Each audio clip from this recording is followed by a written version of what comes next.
Once again, Christian greetings to all our valued listeners and viewers throughout the whole world. This is our special episode number 23 as the last final warning message prior to the close of provision. Now, my only duty is that to proclaim this message. And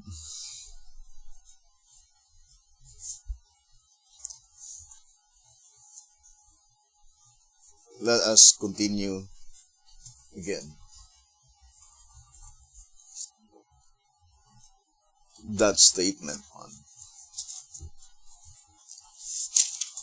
to SR 187. It says, in order to make a proper application of the seven seals, we must have a better understanding of the heavenly sanctuary service. Now, I would like to focus first to the heavenly sanctuary service.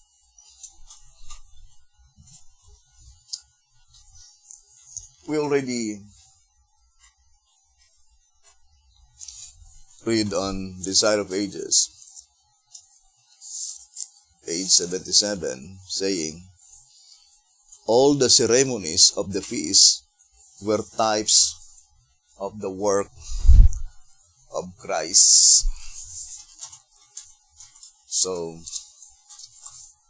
all the ceremonies, the services, the earthly sanctuary were types of the work of Christ in the heavenly sanctuary.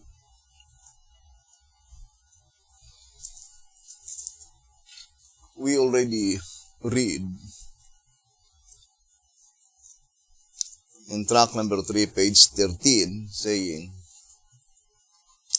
since earthly beings themselves, having never been in heaven, are naturally strangers to heaven's realities. 1 Corinthians 2 verse 9. Then in order for God to make heavenly truth known unto them, He must reveal it by means of earthly realities with which they are familiar. Hence, through the sanctuary work on earth is seen the sanctuary work in heaven. Hebrews 9 verse 1 to 9. Indeed, the sanctuary above being the pattern of the one below, the services of the former are therefore definitely revealed in the services of the latter. So, here on Christ Object Lesson, page 133, it says,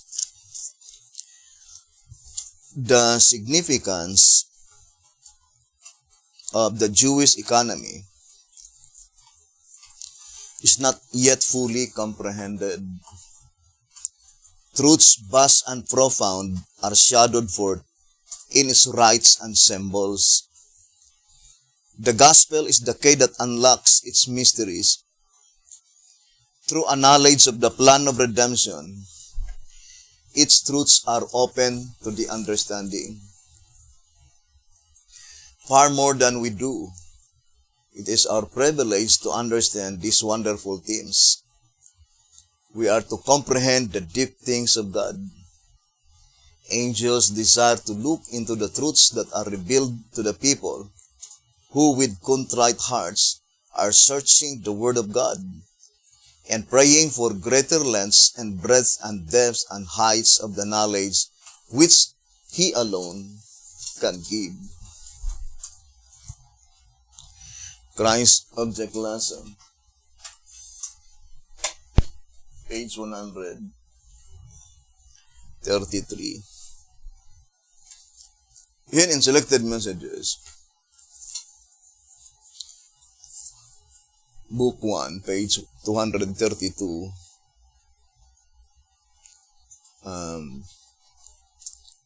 Selected Messages, Book 1, page 232.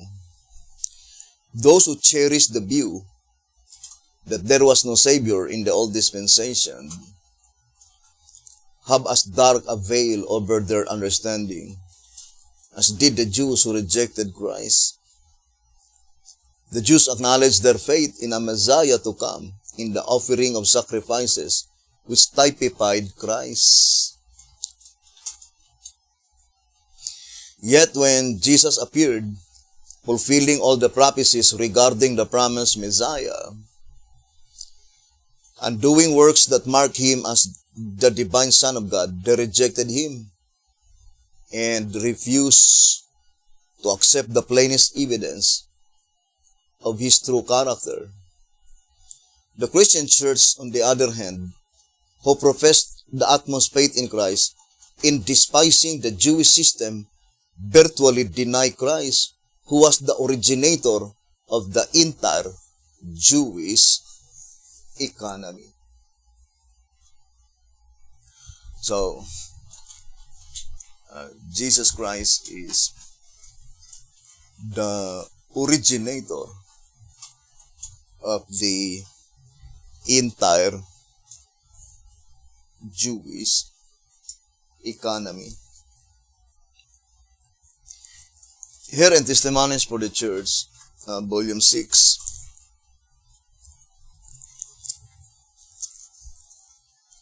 on 392,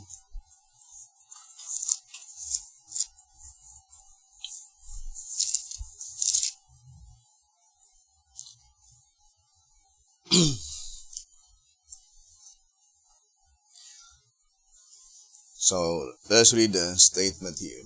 It says,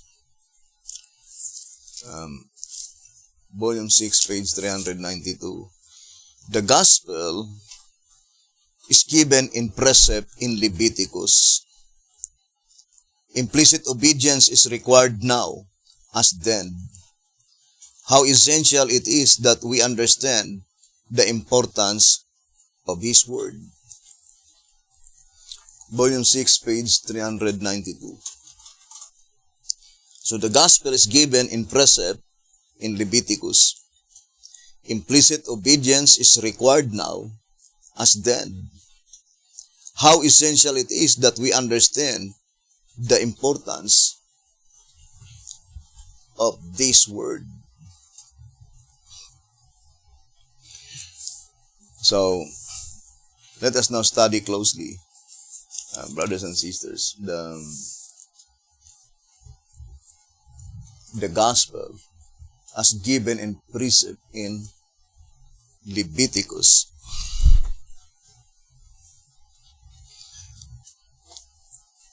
Now, I would like to read 2SR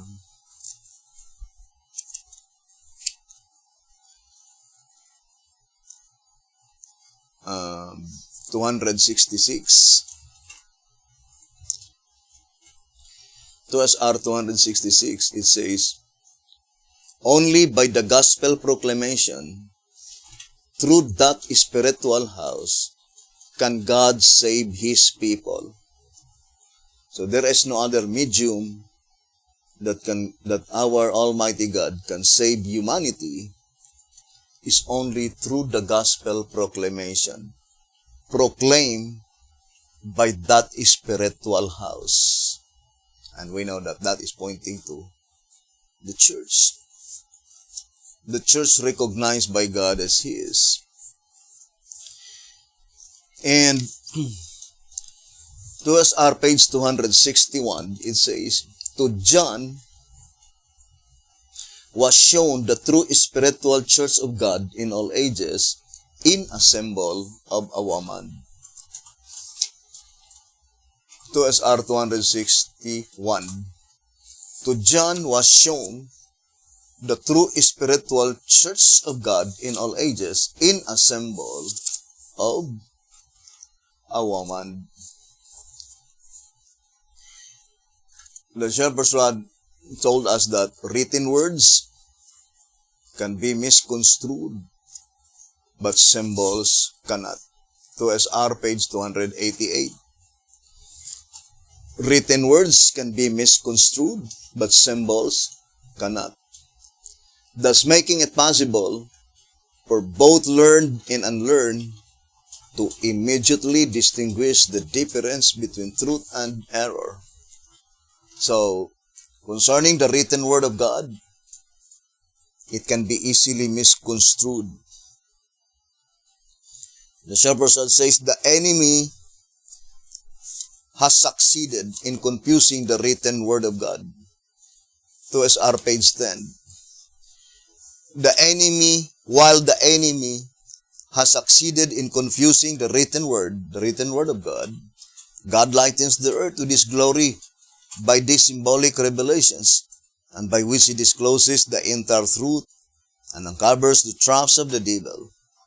Thus, through types and symbols, He makes wise the simple and confounds the prudent by showing that where there is no type, there is no truth. So, the only medium that we can defeat the enemy is to dwell on the symbolic revelations. And I remember the statement on track number 14 saying, on page 38, to know their God aright through timely truth is what brings life eternal. Track number 14, page 38. To know their church aright through timely truth is what brings life eternal. And the only medium that we can positively recognize the church recognized by heaven as His is through the symbolization of the woman, according to 2SR 261, right? Saying, to John was shown the true spiritual church of God in all ages, meaning in all ages without any exemption, through the symbolization of a woman. So, the devil, the enemy of inspiration, will have a hard time to twist the meaning of the symbol. So, since written words can be easily misconstrued by the devil, but God lightens the earth with His glory through the symbolic revelations as well as through typological truths.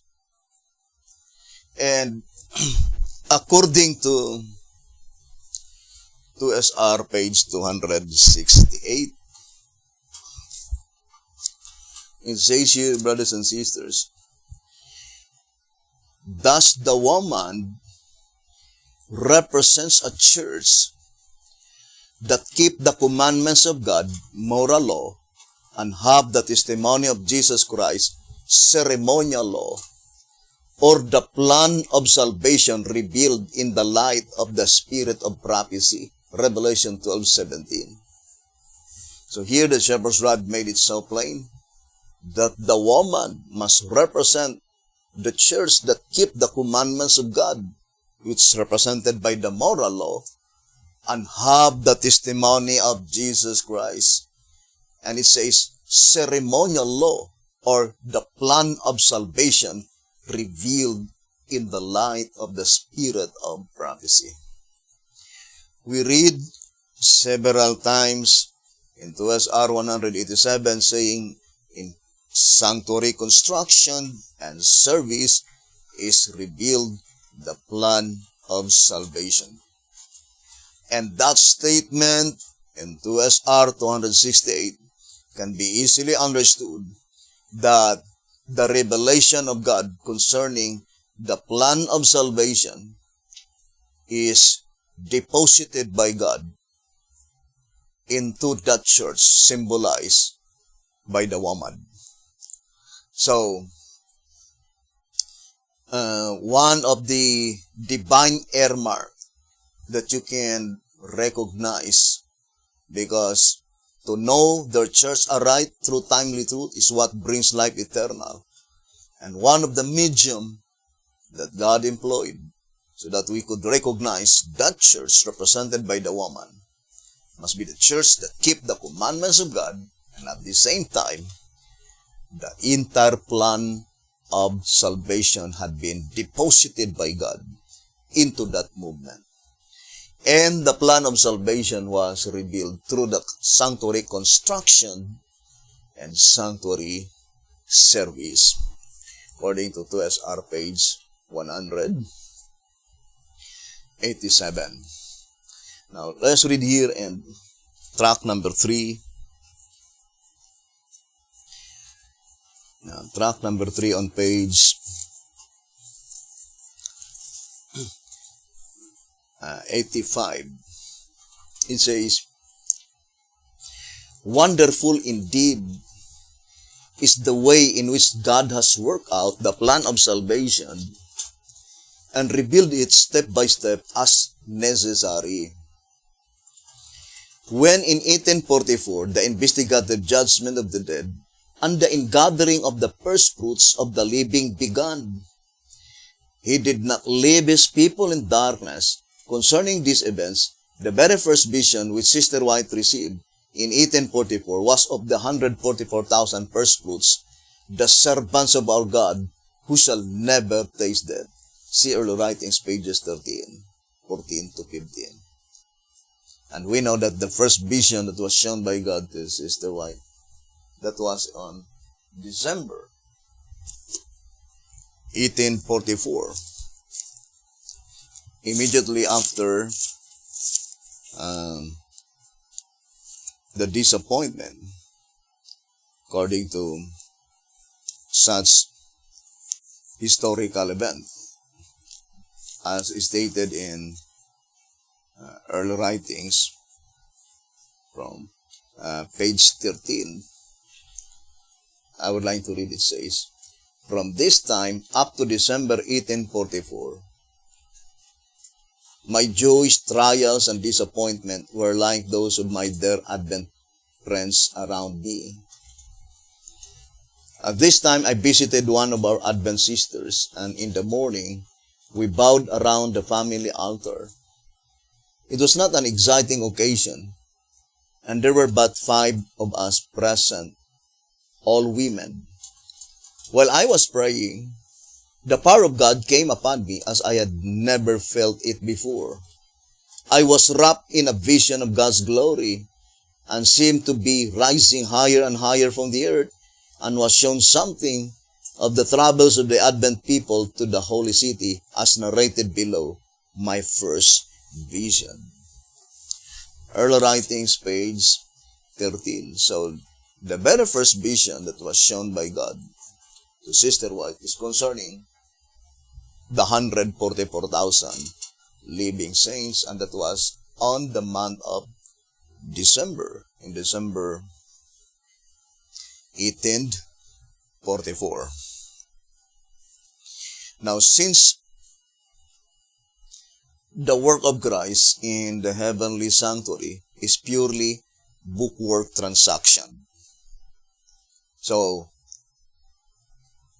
that is the focal point of the proceedings in the heavenly sanctuary. So it says here in tract number 3, page 6, "And since the books are obviously the focal point in the scene," so the focal point in the judgment scene are the books in the heavenly sanctuary. Tract number 3, page 6. And it is called a bookwork transaction. So I would like to read again the statement here in White House Recruiter on page 20. As the cleansing of the sanctuary in behalf of the dead is necessarily purely a book transaction, that is the reason for its taking place only in the heavenly sanctuary. So the statement, taking place only in the heavenly sanctuary, can be easily understood that the only things that takes place in the heavenly sanctuary is bookwork transaction. And the Shepherd's Rod called it as the first aspect of the judgment. Now let's read answer number 5, page 30. It says, this is the first aspect of the judgment, and being only a bookwork, Daniel 7 verse 10, a work that does not disturb either the dead in the graves or the living in the church, it takes place in heaven. So the first aspect of the judgment is only bookwork, and that occurrence takes place only in the heavenly sanctuary. Now, I would like to read track number 3. It says here on track number 3 on page, so let's read again the statement given by the Shepherd's Rod.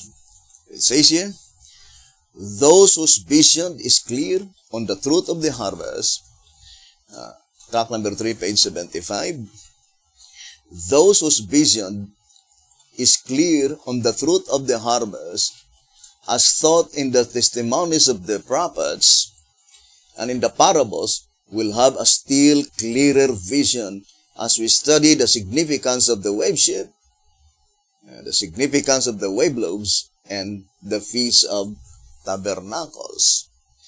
Illustrating our salvation in completeness. You see, the plan of salvation had been illustrated in completeness, brothers and sisters, through the sanctuary construction and service. But at this time, we focus first our attention to the sanctuary service. Now it says, illustrating our salvation in completeness, the harvest rites of the ceremonial system must therefore corroborate both the testimony of the prophets and the parables concerning the harvest, for all are inextricably bound up together. The ceremonies of the first and the second fruits of the grain must accordingly unfold the truth concerning the first and second fruits of humanity. Now, brothers and sisters, the plan of redemption, according to the great controversy, I would like to read again. Here in the great controversy, on page 489,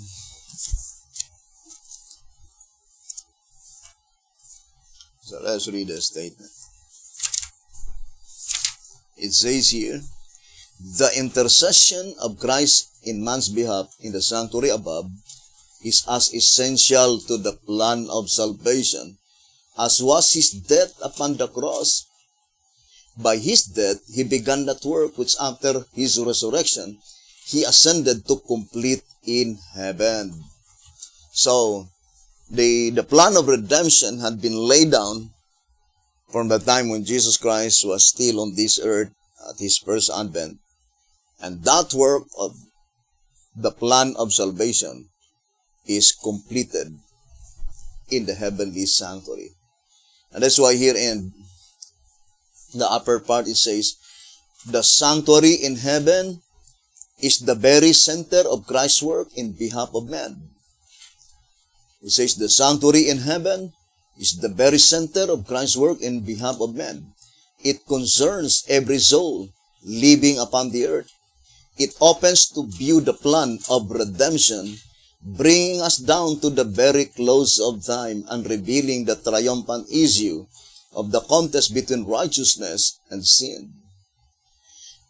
The Great Controversy, page 489. And at this time, the plan of redemption or the plan of salvation was revealed by God through the sanctuary service on the Levitical system, because He is the originator of that system. And it is illustrated by, according to track number 3, 3 harvest rites. The significance of the wave sheep, the significance of the wave loaves, as well as the significance of the Feast of Tabernacles, in which the shepherd's rod admonishes us that extra care must be exercised. Here in track number 3, page 78, it says, care therefore must be exercised, not to confuse the one truth with the other. So, we need to exercise extra care so that the truth would not be mixed up and only will lead into confusion. Now, I would like to read this reading on track number 3, 3rd edition. So, here the statement, track number 3, 3rd edition, page 97, saying, the first being the type, the second the prototype, the third the antitype. Track number 3, 3rd edition, page 97. So, first, the type, second, the prototype, and third, the antitype. And it is also stated in track number 9, saying threefold typification. It says here in track number 9 on page 72, saying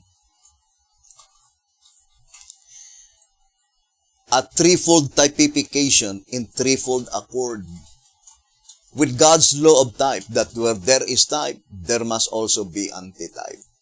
Track number 9 on page 72. So, to repeat again, brothers and sisters, let us distinctly separate the type, and then the prototype, and then the antitype. And we will go directly to humanity, because that occurrence in the Old Testament is only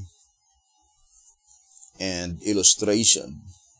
So the statement saying on page 75 in track number 3, the ceremonies of the first and the second fruits of grain must accordingly unfold the truth concerning the first and second fruits of humanity. So, let us now study closely the significance of the wave sheep and the wave loaves, as it points out to humanity. Now, here in track number 3 on page, let's read the statement. Page 83, track number 3, page 83. And by the same token of logic, the wave sheep and the wave loaves must have a double application, each to the dead and to the living, together comprising the total fruits of the antitypical harvest. So, there are 3 harvests, right? Typical, prototypical, and then the antitypical harvest.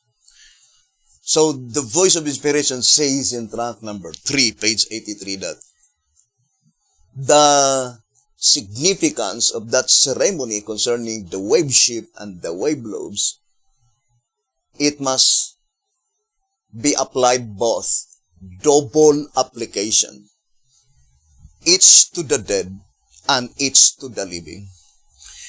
Concerning the dead, in this study, there are only two classes of dead saints as illustrated in Revelation 11, verse 1.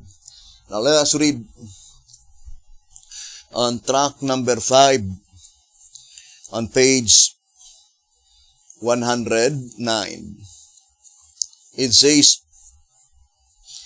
the temple and the altar, inanimate objects, must characterize the two classes of inanimate saints, the two classes of dead saints. So, the temple and the altar represents the two classes of dead saints. Therefore, the dead saints are divided into two classes, which is represented by the temple and the altar. And according to the shepherds of the temple, are those who died since from Adam up to 1844. Therefore, they are the first 5 seals. According to track number 5, 109 and 110. And the altar are those who will be resurrected on Daniel chapter 12, verse 1 and 2, which is those who died under the 6th seal. They are represented by the altar, according to the shepherd's rod. Therefore, we need now to study closely who are they, the prototypical first of the first fruits that pertains to the temple, and the prototypical first fruits that pertains to the temple. And who are they? The prototypical wave lobes that pertains to the temple. Because it says, each to the dead. The ceremonies of the wave ship and the wave lobes must have a double application. First, each to the dead. And since there are two classes of dead saints, temple and altar, so we need now to study the wave ship of the temple and the wave lobes of the temple, the wave ship of the altar, and the wave lobes of the altar, as well as the wave ship of the worshippers and the wave lobes of the worshippers. Do not forget that there are only 3 classes of saints to be judged in the holy place. And since the Word of God, the plan of redemption that had been laid down is in absolute, in perfect harmony, those that had been resurrected on the first advent of Jesus Christ are the holy ones that had been selected from the first 3 seals. The generation under the first seal, the generation under the second seal, and the generation under the 3rd seal. Why 3? Because each of them are the prototypical wave ship and prototypical wave lobes. The prototypical wave ship and the prototypical wave lobes to the temple. The prototypical wave ship and the prototypical wave lobes to the altar. And the prototypical wave ship and the prototypical wave lobes to the worshippers. So I would like to read first early writings on page 184. It says, when Jesus, as he hung upon the cross, cried out, "It is finished," the rocks rent, the earth shook, and some of the graves were opened. When he arose a victor over death and the grave, while the earth was reeling and the glory of heaven shone around the sacred spot, many of the righteous dead, obedient to his call, came forth as witnesses that he had risen. Those favored rising saints came forth glorified. There were chosen and holy ones of every age, from creation down even to the days of Christ. So that is very plain. From creation, meaning from the first seal down to the third seal. So here we can easily discern the plan of redemption, that those that had been resurrected will serve as the prototypical sheep. Here in track number 3, let's read the statement given by the shepherd's rod. So, here in track number 3 on page, let me read to you. Page 85. So let's read. Track number 3, page 85. Just as Christ and those whom he raised and took with him became the prototypical sheep, betokening the ingathering of the first fruits, the 120 of those who are to be resurrected. So also when he entered upon his priestly ministration in the first apartment of the heavenly sanctuary, and presented himself and his trophies before his Father, they become the antitypical sheep, betokening the ingathering of the first fruits of those who are to be translated, the 144,000 living saints. In the light of this parallel, the spiritual condition of the 120 before the apostolic Pentecost is clearly seen to typify the spiritual condition of the 144,000 before the future Pentecost. Now, that paragraph, there are a lot of information that have been given, but at this time, I would like to just gradually explain the plan of redemption. So, the shepherds had made it so plain that those that had been resurrected by Jesus Christ, they are the prototypical, both of them, prototypical wave sheep, prototypical wave lobes. Remember, brethren, that according to 2SR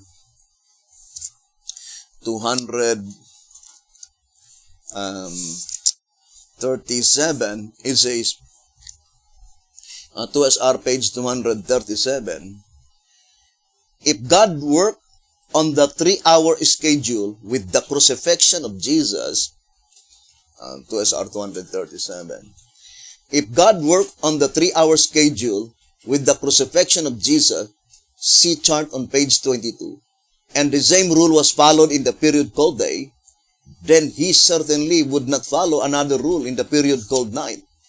The reason he has followed that particular rule is to present to his church the exact time of her history by periods. So there is 3-hour schedule. And the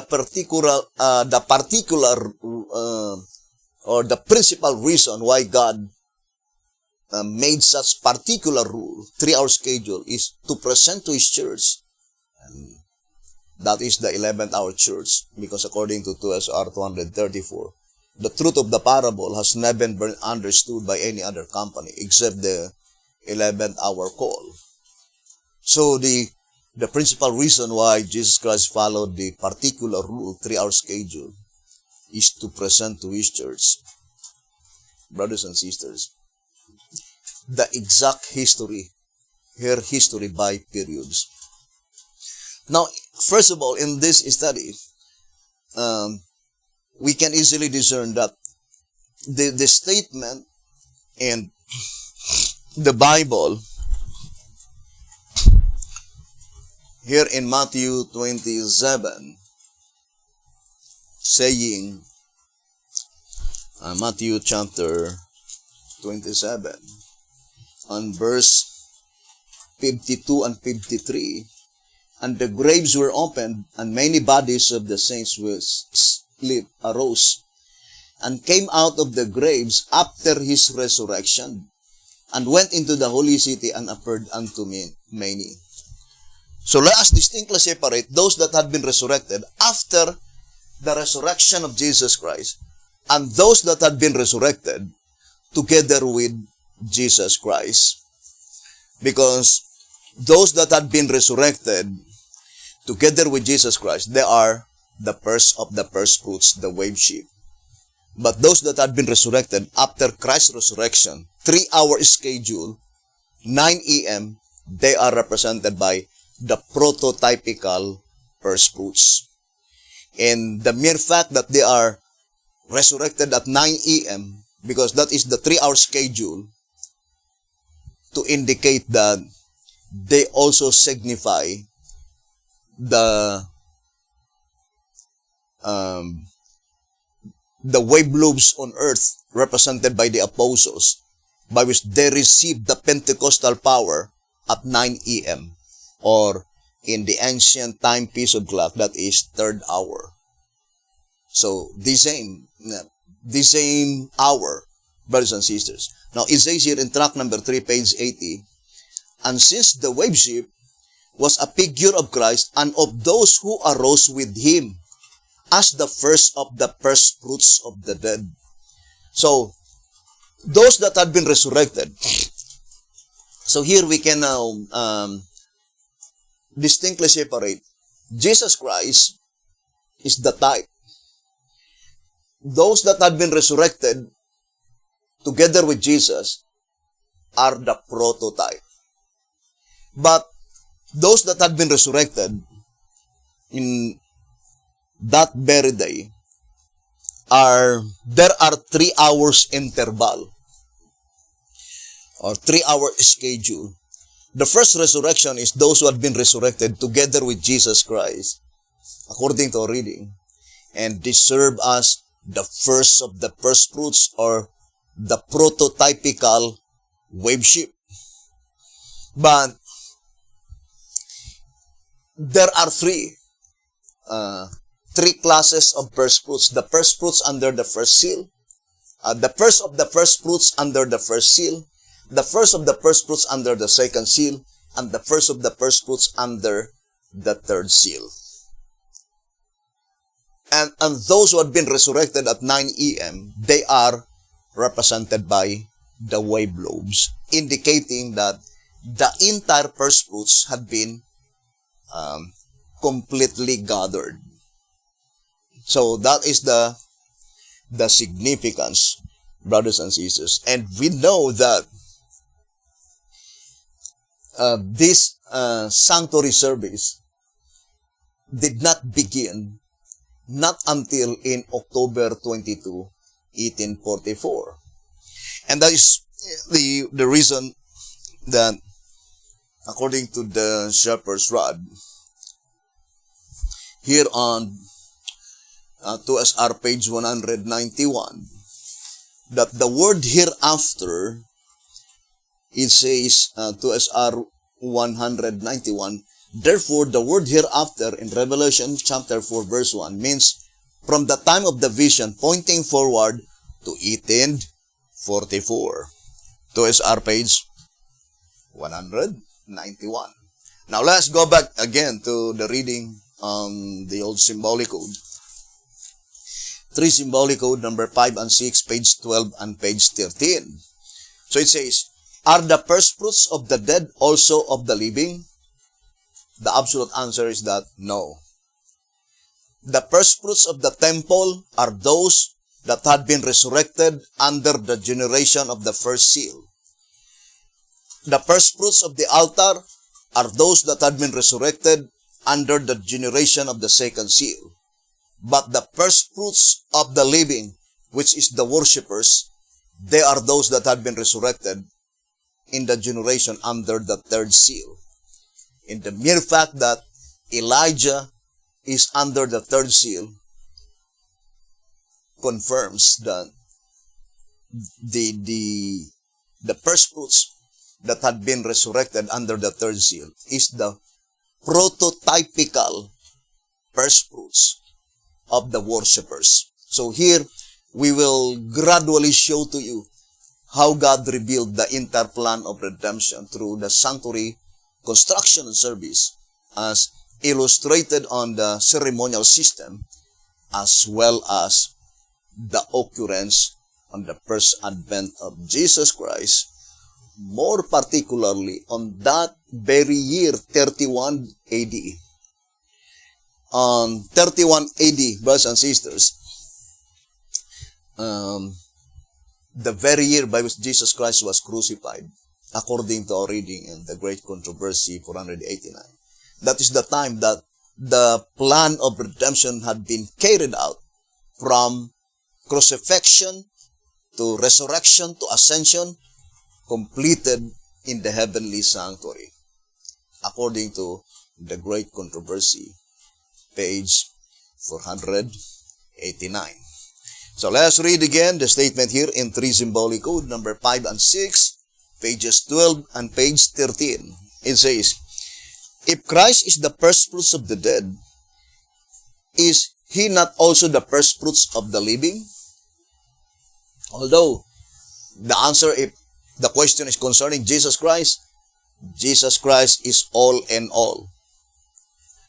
According to tract number 8, page 46, it says, wherefore says Christ, I'm reading tract number 8, page 46. Wherefore says Christ, I am the root and the offspring of David, and the bright and morning star. Revelation 22, verse 16. Bearing out that he is all and in all. So, Jesus Christ can represent all. That is concerning Jesus Christ. But in order for us to understand more completely the plan of redemption, I remember that reading in one is our Pocket Edition saying, in page 56, in one is our Pocket Edition, the eye focus to the light of heaven. So our eye should be focused only to the light in the heavenly sanctuary. The eye focus to the light of heaven sees that Jehovah God, the super artist, has employed in the scriptures every method known to mankind by which to unfold the wondrous structure of redemption. You see, brothers and sisters, every method known to mankind to reveal the wondrous structure of the plan of redemption. So, we already read that it was revealed by sanctuary construction and sanctuary service, according to 2SR, page 187. So, we are now focusing the offering of the wave sheep and the wave lobes in the heavenly sanctuary and its significance. Now, let us read 3 Symbolic Code, number 5 and 6, page 13. It says, this query is answered in tract number 3, the harvest, in the illustration on page 44, of which the barley sheaf of the first fruits is pictured in type and antitype. That is, the ceremonial sheaf of barley prefigured the resurrection of Christ.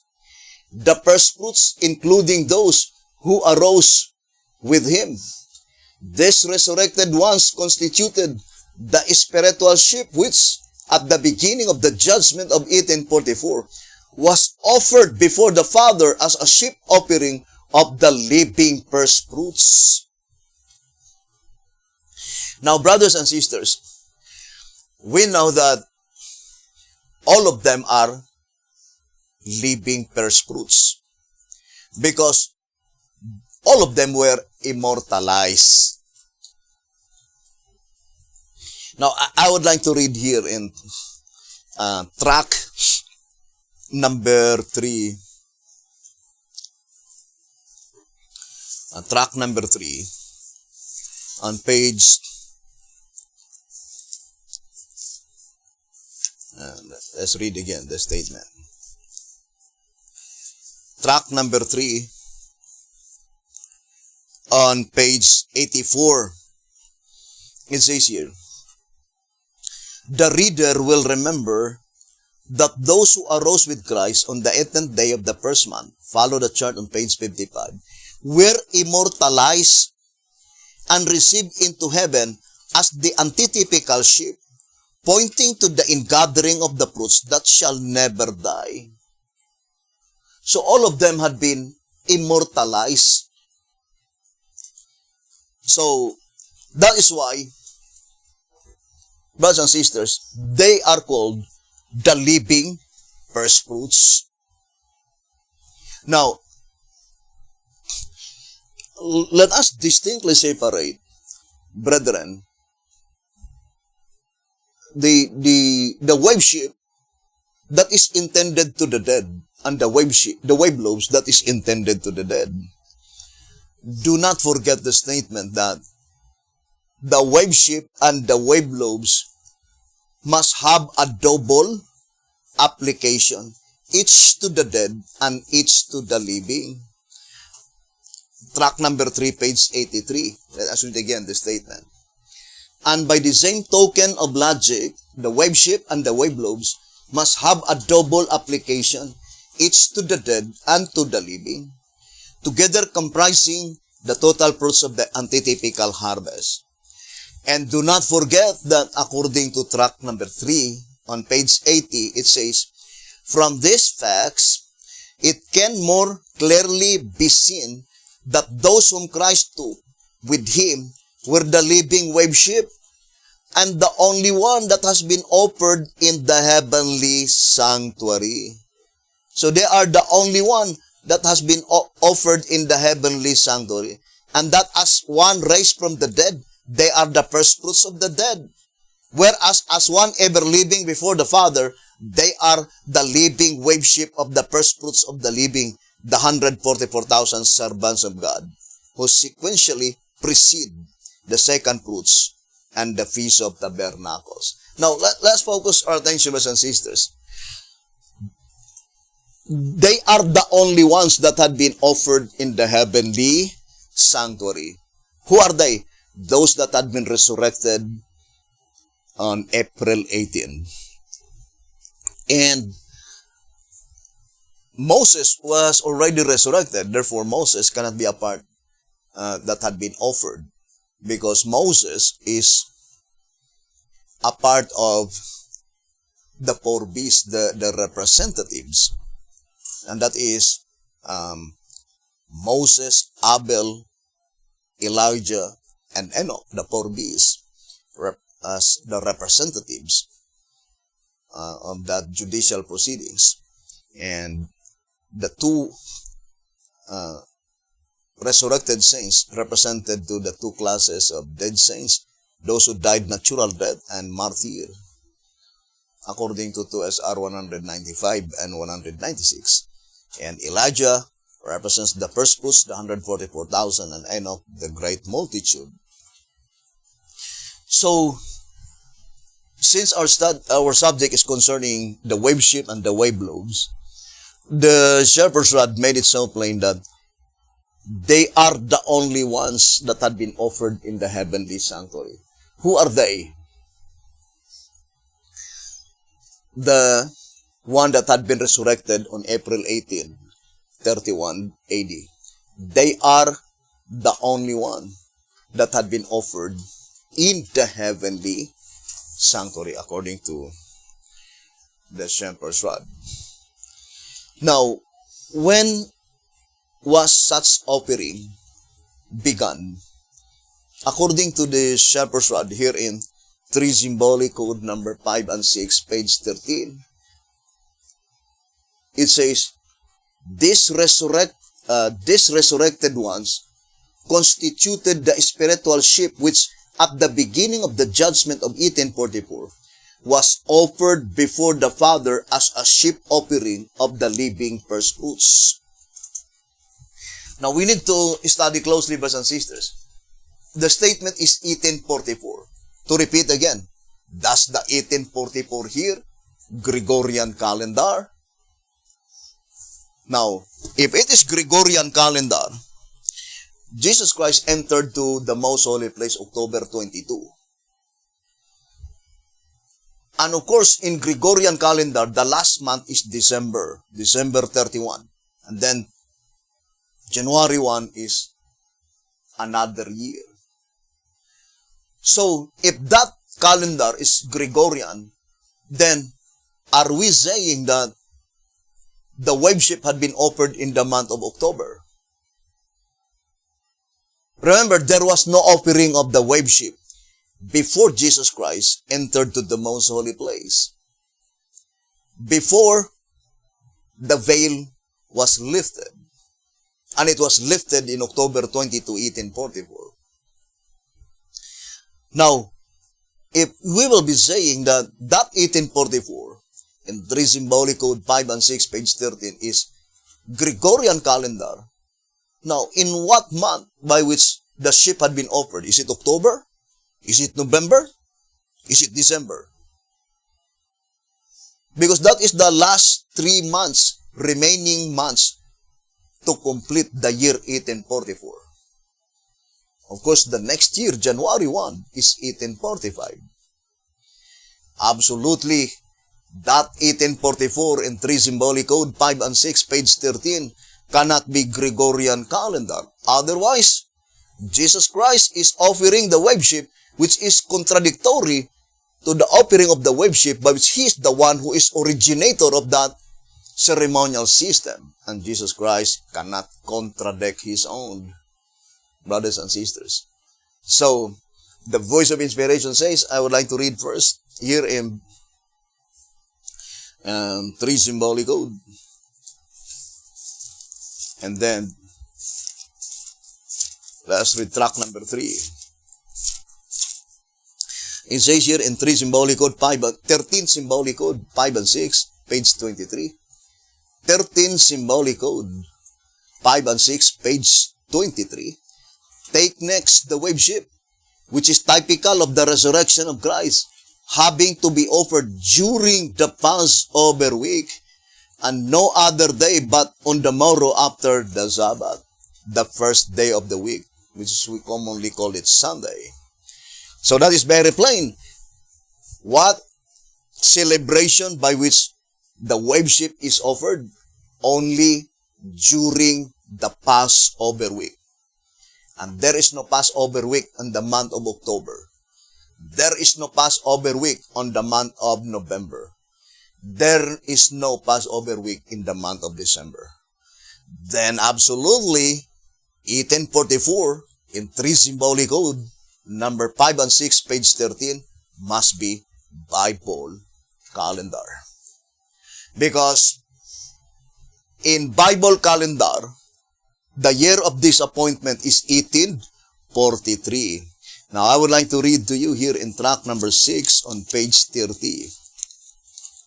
It says here in track number 6 on page 30, the key of the interpretation to this honey is found in Revelation chapter 10, verse 10.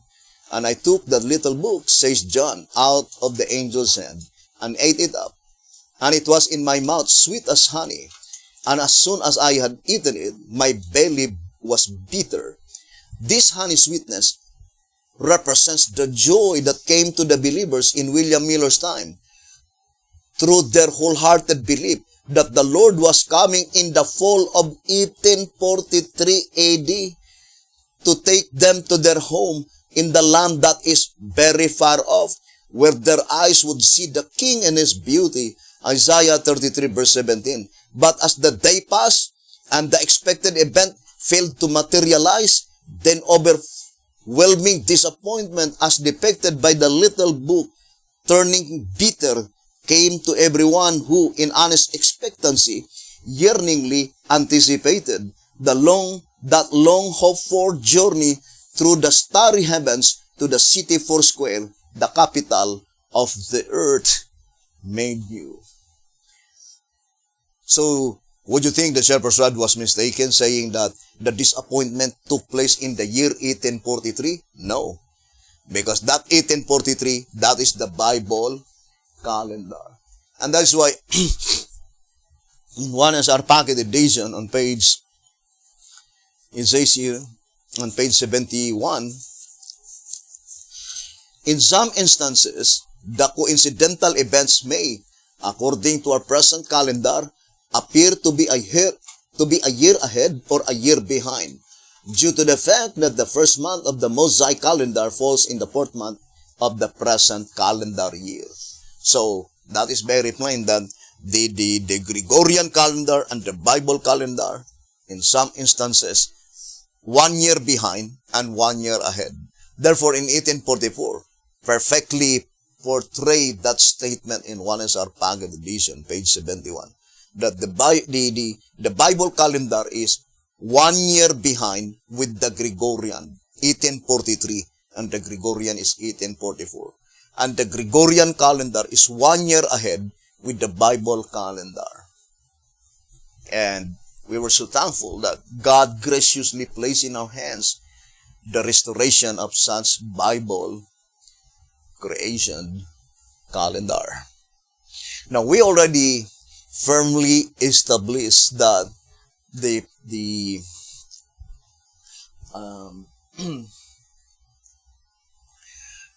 worship is offered before the presence of the Lord on the period during the Passover week. And here on the Great Controversy, I would like to read on page 399. It says here, the statement saying, these types were fulfilled not only as to the event, but as to the time. So I would like to read again the statement. These times were fulfilled not only as to the event, but as to the time.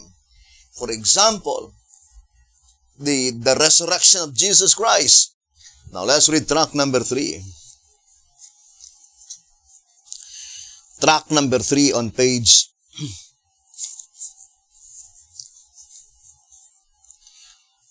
page 78 and page 79. So it says here, track number 3, pages 78 and page 79. The worship was to be offered on the morrow after the Sabbath. That is on the first day of the week, now commonly called Sunday. This offering was to be presented not on a special day of the month, but rather on a special day of the week, before the sickle was put to the grain and gathered into sheaves. Leviticus 23, verse 11 and 14. Coming just at the right time in the season of the first fruits, the Passover week was the period in which the worship was usually offered before the Lord, its ritual, prophetically projecting Christ, the antitype of the worship. Jesus Christ, and also those who have been resurrected on that day, April 1831 AD, they were the antitype. If the comparison is the literal grains, the barley and the wheat. So the type is the literal grains, and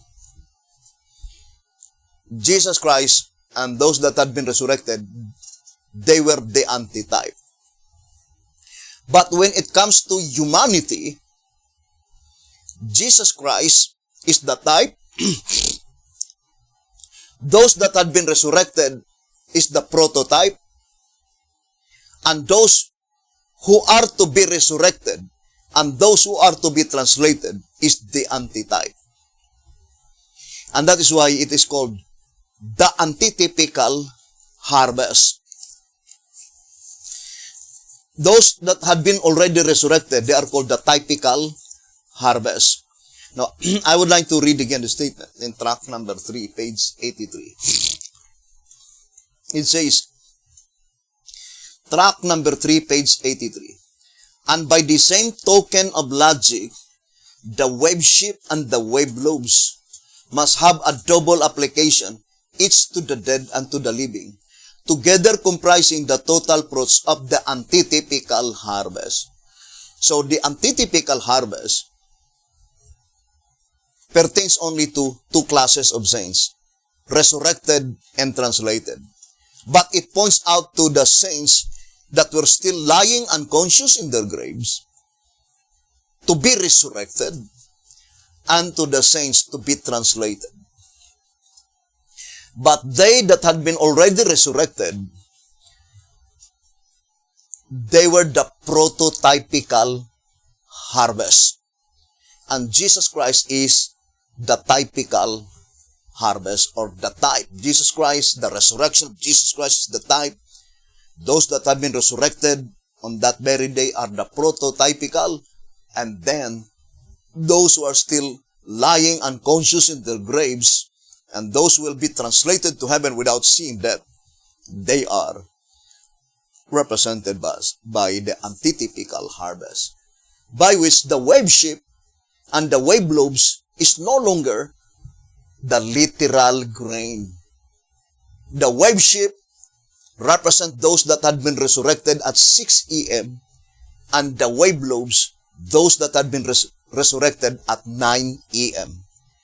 Actual human being, no longer grains. But when the comparison is between grains and human being, the grains, the literal grains, barley and wheat, are the type, and those that have been resurrected on the first advent of Jesus Christ, they are the antitype, as well as Jesus Christ is also the antitype.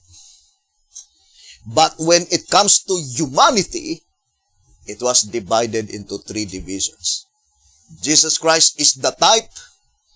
Those that had been resurrected on that day, the prototype, to serve as wave sheep and wave lobes. The wave sheep, those that had been resurrected at 6 a.m., and the wave lobes, those that have been resurrected at 9 a.m., and the antitype are those represented by the temple, altar, and worshippers.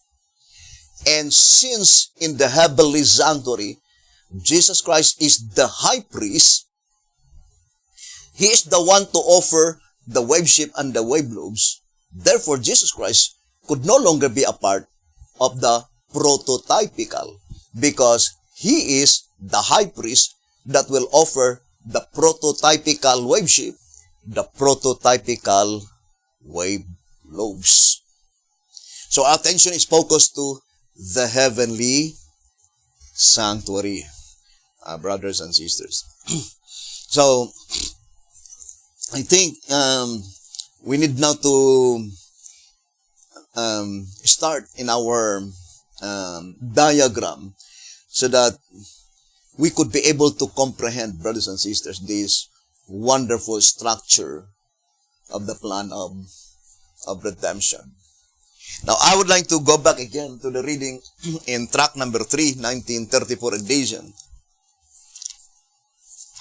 So let's read again the statement given by the Shepherd's Rod. Page 66 and page 67. Track number 3, 1934 edition, pages 66 and 67. It was during the 40 days of Christ's personal presence with His disciples, from His resurrection to His ascension, that the first fruits, the 120, were gathered in. His presence among them has a deep meaning, and it should be understood by every disciple of Christ. If these 40 days have no other significance, they certainly bear the thought of His personal care over the ingathering of the fruit. But shall we say this vigilance was true only during His short stay with His laborers in that particular time? Such thought would not entertain the truth of His being the only Savior from everlasting to everlasting. Lo, I am with you always, even unto the end of the world. Matthew 28 verse 20. Is He not the same vigilant Savior of the Old Testament as well as the New? Indeed, moreover, His personal care in gathering His people in those 40 days, which we see to be a type of His supervision of the ingathering of the fruits, in every generation should therefore reveal that he is the lamb slain from the foundation of the world, and the good shepherd in all ages. You see, the statement is very plain that the 40 days from Christ's resurrection to his ascension should serve as a type not only in one generation but in all generations. And brothers and sisters, to repeat again, according to the Shepherd's Rod in 2SR page 201 and 202, the generations were illustrated by 7 seals. And it says here in 2SR 201 and 202, as the evidence brought forth cannot be questioned, that with the book of seals the judgment opened, and it began with the righteous who live upon the earth first and ends with the last. It is positive that the 7 seals spread over the entire world history. Consequently, they include every saint since the world began. The number 7 bears the same evidence.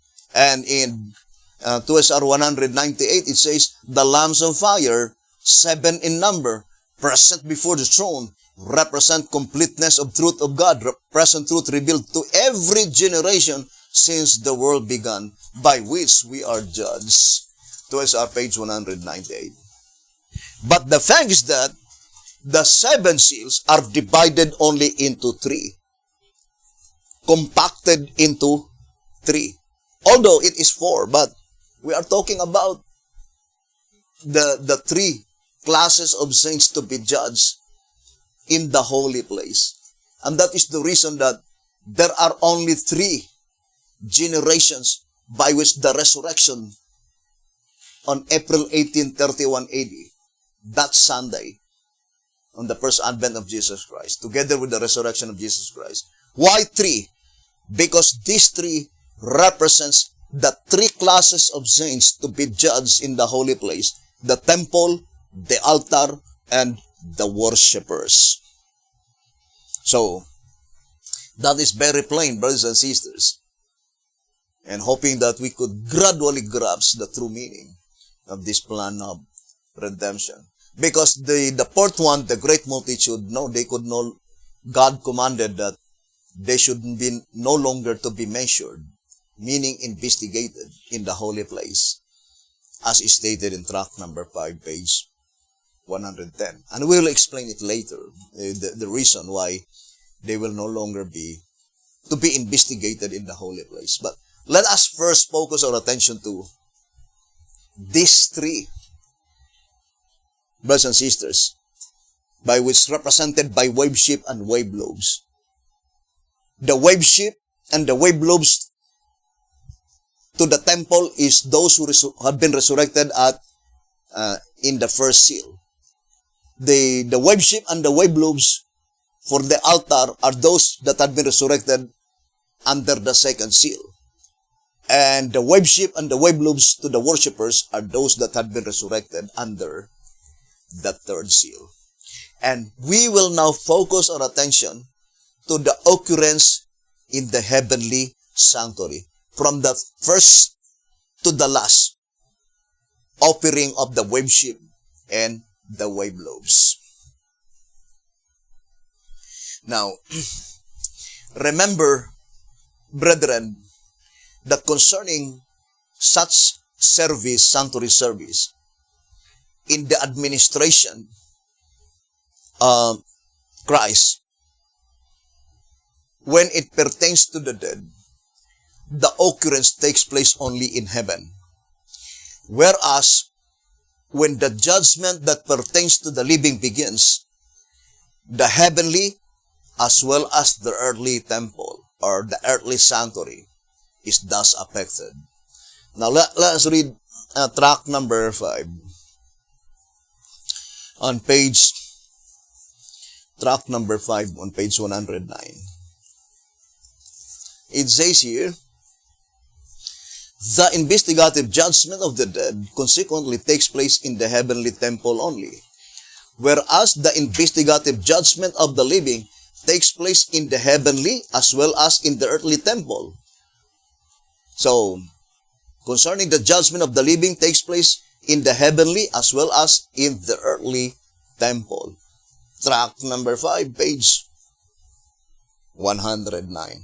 Therefore, from the time when the wave ship and the wave lobes have been offered in the period of the judgment that pertains to the dead, the only proceedings is in the heavenly sanctuary.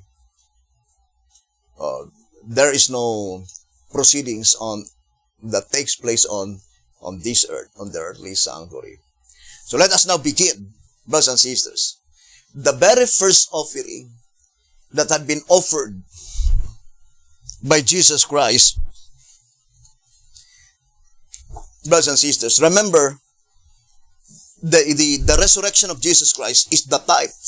And what is the statement in the Great Controversy, page 399?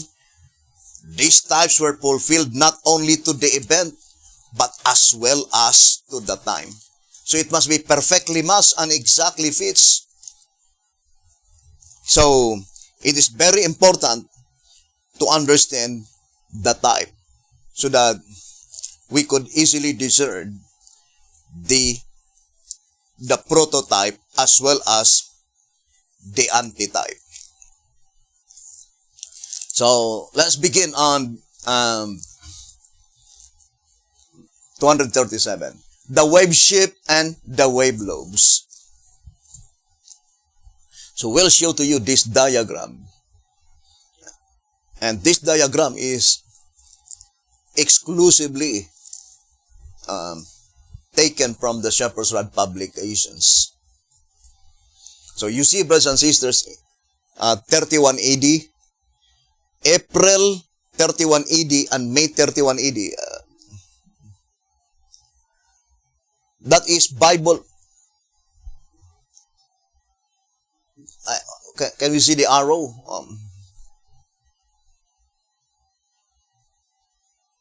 Why is it that it could no longer be read? Oh. So the arrow here. The important is April 18, the arrow on April 18 and May 27.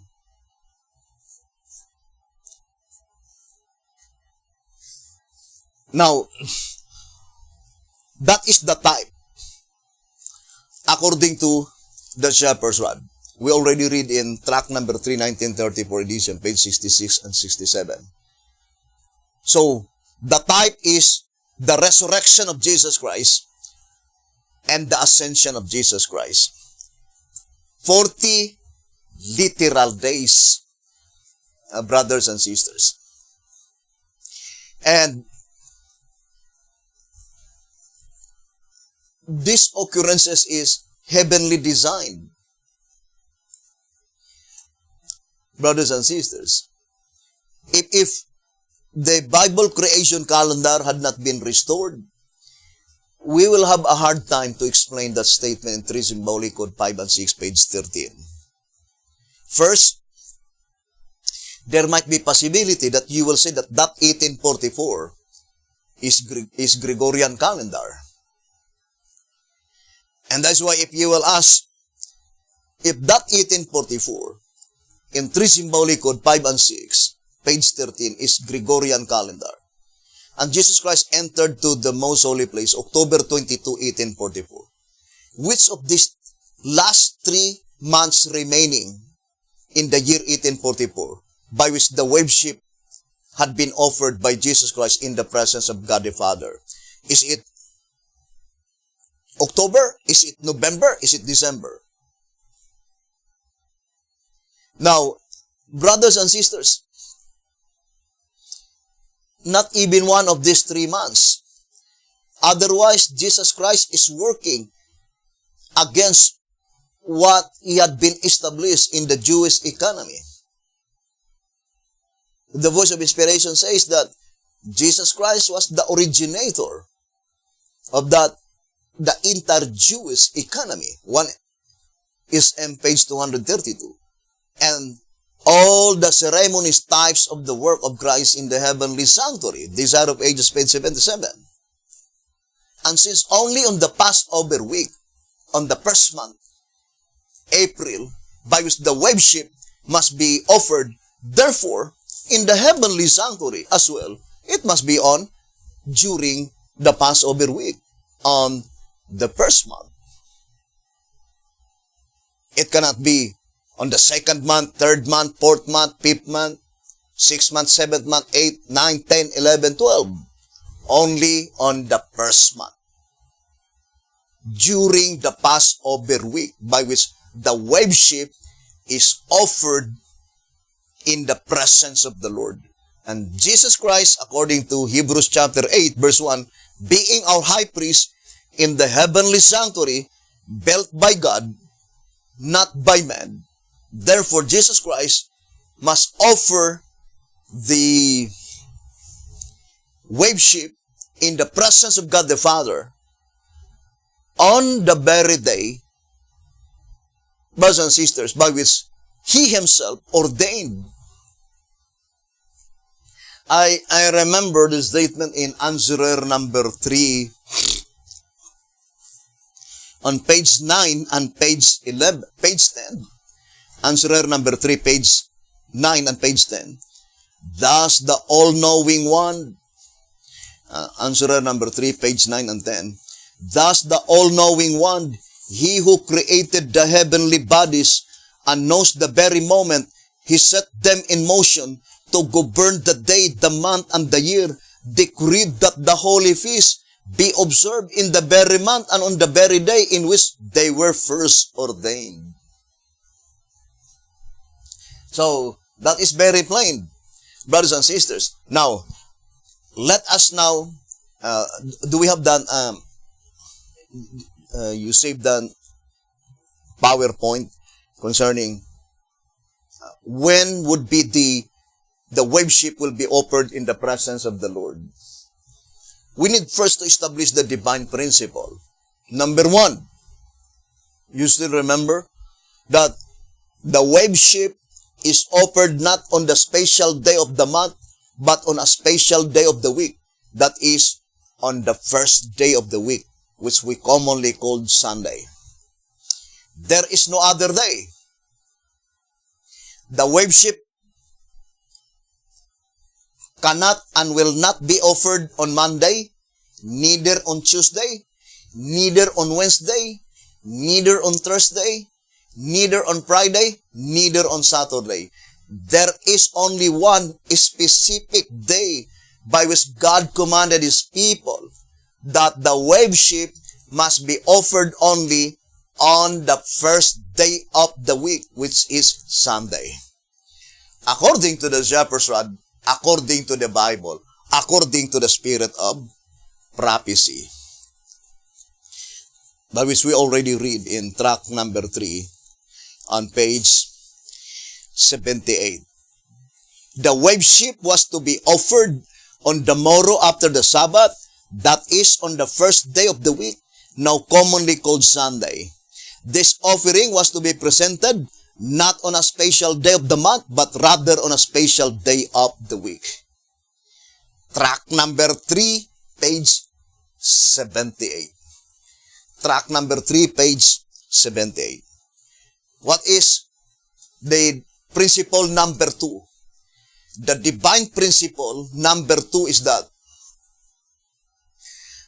the worship must be offered in the presence of the Lord on the first Sunday after the 15th. Or in other words, there is no offering of the worship on the 15th. Because the divine principle must be, the worship must be offered on the first Sunday after the 15th. Because the 15th is the first Passover day. I would like to, or the first day of the Passover week. Let us read to us our page 23. It says, to us our page 23. The 14th day of the first month that year was on Wednesday. To us our page 23.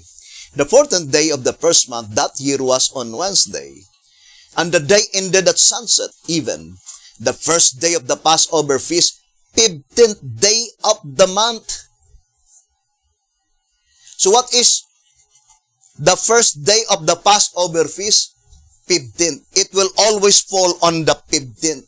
But that 15th will not always fall the same day. So, the beginning of the Passover feast must begin on the 15th, regardless of that day. So, the wave sheep must be offered in the presence of the Lord, or the wave sheep must be presented in the presence of the Lord. The first Sunday after the 15th. Now, we already give to you, let us show to them, the 7 patterns of Bible calendar. From pattern number 1 to pattern number 7, by which the wave sheep is offered. And to repeat again, concerning the week, there is no other day by which the wave sheep must be offered. It must be on Sunday.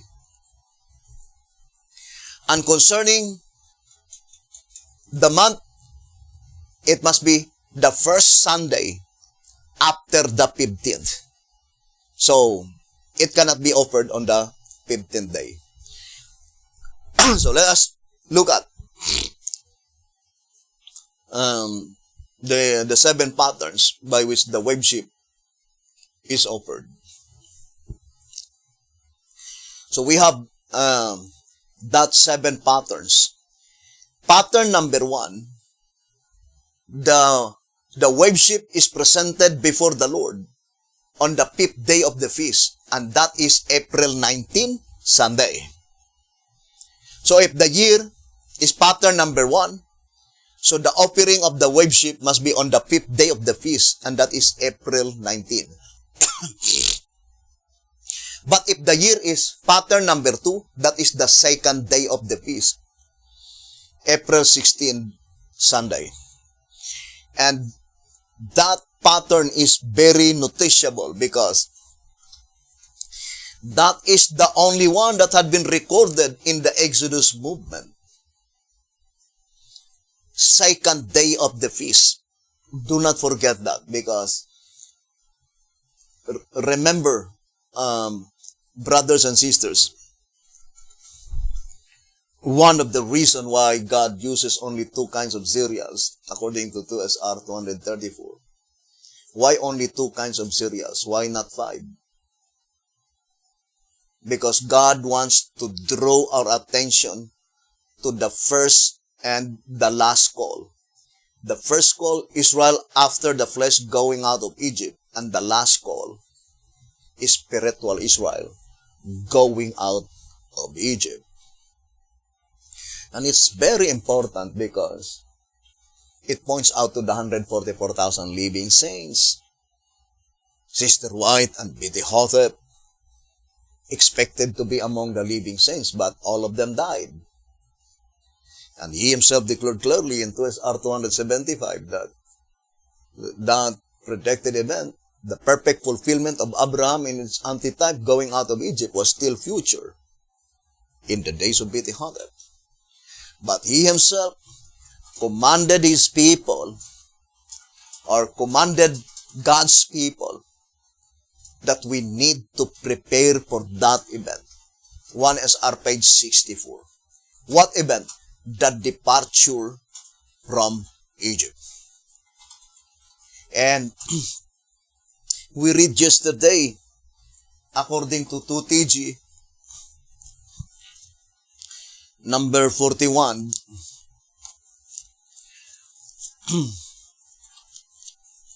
on page 3, it says, I am, however, certain that God will not keep us ignorant of the things we ought to know. If it becomes necessary for us to know ahead of time the day and hour of the purification of the church, the antitypical Passover, we will be told. Yes, we shall know at least as much in advance as Moses knew about the Passover in his day. So, there must be comparison. The revelation, the information that will be given by God to the last generation of men, the 144,000 living saints, the information that will be given by God to them concerning the antitypical Passover is much in advance than the information given by God to Moses in the type. So the antitype is more broader in scale, as is stated in tract number 14 on page 6. So let us go back again, brothers and sisters, the 7 patterns of the Bible calendar by which the worship must be offered. So, pattern number 1, that is the 5th day of the feast, by which Sunday is April 19. Pattern number 2, 2nd day of the feast, by which Sunday is April 16. Then, pattern number 3, 6th day of the feast, by which Sunday is April 20. And then, pattern number 4, 3rd day of the feast, by which Sunday is April 17. Pattern number 5, 7th day of the feast, by which April 21 is Sunday, or Sunday is April 21. And then pattern number 6, 4th day of the feast, by which Sunday is April 18. That is the Bible pattern calendar on the year by which Jesus Christ was crucified and resurrected. That is pattern number 6, by which Jesus Christ was resurrected on Sunday, which is April 18. And then we have pattern number 7, 8th day of the feast, by which Sunday fall on April 22. And that is why, by Bible pattern calendar, you can immediately discern that occurrence in the life of Apostle Paul that had been recorded in Acts of the Apostles on page, let's read the occurrence here. In Acts of the Apostles on page, I think, 389. Paul last journey to Jerusalem. Paul last journey to Jerusalem. It says, Paul greatly desired to reach Jerusalem before the Passover, as he would thus have an opportunity to meet those who should come from all parts of the world to attend the feast. Can you imagine, brothers and sisters? This is already the last journey of Apostle Paul to Jerusalem. And if you will look at can we see the Bible pattern on AD? Our chart, so we could show to the brethren that through the Bible pattern, we can easily discern, brothers and sisters. So, let me see, pattern number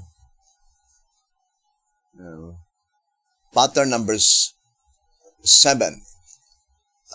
For example, it might be 60 AD. Pattern number 7. So, can you imagine, brothers and sisters, on that year 60 AD, the last journey of Apostle Paul to Jerusalem, the apostles were observing the Holy Feast, the Passover week. So that is an erroneous doctrine to say that the Holy Feast had been crucified in the death of Jesus Christ. If that is the case, who is more knowledgeable? It must be the apostles, because they are the living witness of that crucifixion. Think it thoroughly, brothers and sisters. The apostles, they are the living witness of that crucifixion. So if the thought is that the Holy Feast had been crucified and nailed to the cross, then of course the apostles will no longer observe the Holy Feast. But it is contrary. Contrary to the Bible and contrary to the spirit of prophecy. Who trodden underfoot the Holy Feast? papacy during the Dark Ages. I would like to read the statement here in 2TG. 2TG number 6. Let's read the statement given by Shepherd's Rod. 2TG number 6, pages 20 and page 21. And it is taken from Hosea chapter 2, verse 8 to 12. From these verses, 2TG number 6, page 20 and 21. From these verses, we see that it was just such a departure from God that caused the church in the early Christian era to lose her path and all her possessions, including her feast days, her new moons, her Sabbaths, and all her solemn feasts. You see, brothers and sisters, it says, all her solemn feast. Why is it that it was taken from them? Because of their departure from God. It says here, this is exactly what happened when the Dark Ages of religion began. The pagans in whose clutches the church fell were no more to blame for the church going into darkness than were the Chaldeans of destroying Judah and her temple. The real blame falls on the church herself. And this should be a lasting lesson to each of us, that we should never again have illicit connection with the world, should never depart from the Lord. It's hard to imagine, brothers and sisters, to say that the Holy Feast had been nailed and crucified, while the Bible declared clearly that it is the exceeding great horn. It is the papacy that abolished the Holy Feast. But the Holy Feast cannot be abolished in the possession of the early Christian church if they remain faithful. But it was because of their departure from God, according to the Shepherd's Rod. But the absolute fact is that, no, it was not destroyed. It was not abolished, the Holy Feast. The only thing that had been abolished is the sacrificial offerings, the burnt offerings, the sacrifices of the blood of animals. Those are the only things that had been nailed to the cross, but not the Holy Feast. And maybe you might ask, why is it that Sister White and Betty Hotep did not observe the Holy Feast? Here we can give the clear answer, because God is protecting the typological truths. If Sister White and Betty Hotep will be observing Holy Feast, then the type and antitype will be spoiled. Why? Because during the time when ancient Israel was still in Egyptian bondage, they never observed the Holy Feast. Not until they have been taken by God out of Egypt. That is the time that they observed the Holy Feast. And the Shepherd's Rod made it so plain. I would like to read to you here the statement on 1SR. It says here, in 1SR page 115 and 116, the experience of the children of Israel in Egypt, you see, in Egypt, was a photograph of our denomination. Thus, their experience is being reproduced in every particular with these people. You see, it was reproduced in every particular in the life of that denomination, the Seventh-day Adventist Church.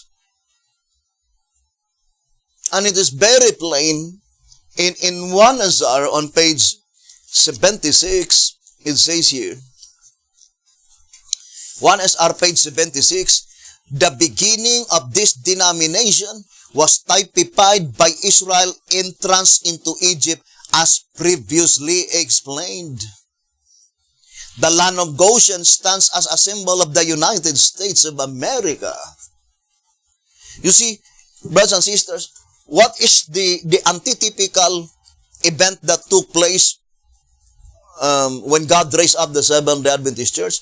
That is typifying when Jacob and all his household enter into Egypt. And what happened after Jacob died? We know that in this instance, B.T. Hotep says that Jacob and James has the same significance. I would like to read here on 1SR on page, I think 1SR by B.T. Hotep says that the name Jacob type of James, 1SR page 75. Jacob type of James. So it says, it was Jacob in the former and James White in the latter. True it is, but the names Jacob and James are the same. 1SR page 75. Jacob, type of James. It was Jacob in the former and James White in the latter. True it is, but the names Jacob and James are the same. 1SR page 75. Now, brothers and sisters, let's go back to our subject, because it's very important to understand the shepherds had called it the solemn feast. That is very plain in 2TG. It says, let's read again the statement. Because of departure from God, it says, 2TG number 6, page 20 and 21. From these verses, we see that it was just such a departure from God that caused the church in her early Christian era to lose her path and all her possessions, including her feast days, her new moons, her Sabbaths, and all her solemn feast. Remember the statement, all her solemn feast. It's very important to understand, because that is one of the message of the 11th hour message, Nahum 1 verse 15. Keep thy solemn feast. Meaning, that is the fulfillment by which God will restore the Bible calendar. Why? Because God is now commanding His people to observe the solemn feast. Here in Patriarchs and Prophets,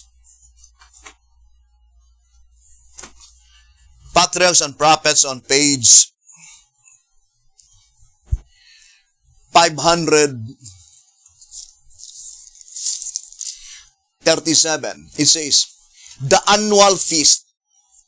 There were 3 annual assemblies of all Israel for worship at the sanctuary.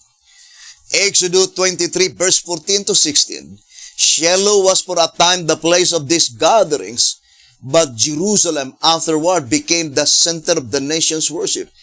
And here the tribes convened for the solemn feast. So the term solemn feast, both Sister White and B.T. Hotep is directing to the holy feast. And the most important feast, I would like to read answerer number 3 on page 11. It says, and so it is that the Passover, the Atonement, and the Feast of Tabernacles, the 3 most important feasts in the year. Answerer number 3, page 11. So, brothers and sisters, that statement in track number 14 on page 22, it says, therefore, only as they awake. Remember, brothers and sisters, the period of time by which that is the time of slumber and sleep is the period represented by the judgment that pertains to the dead. According to the shepherd's rod, right? So the time by which the awakening call will be proclaimed is after the proceedings that pertains to the dead is finished. Now, I would like to read again the statement here in 2SR. Here in 2SR, page 182. Therefore, the tarrying time must be the judgment for the dead, before the bridegroom came to the investigation of the living, in which time the 10 virgins develop.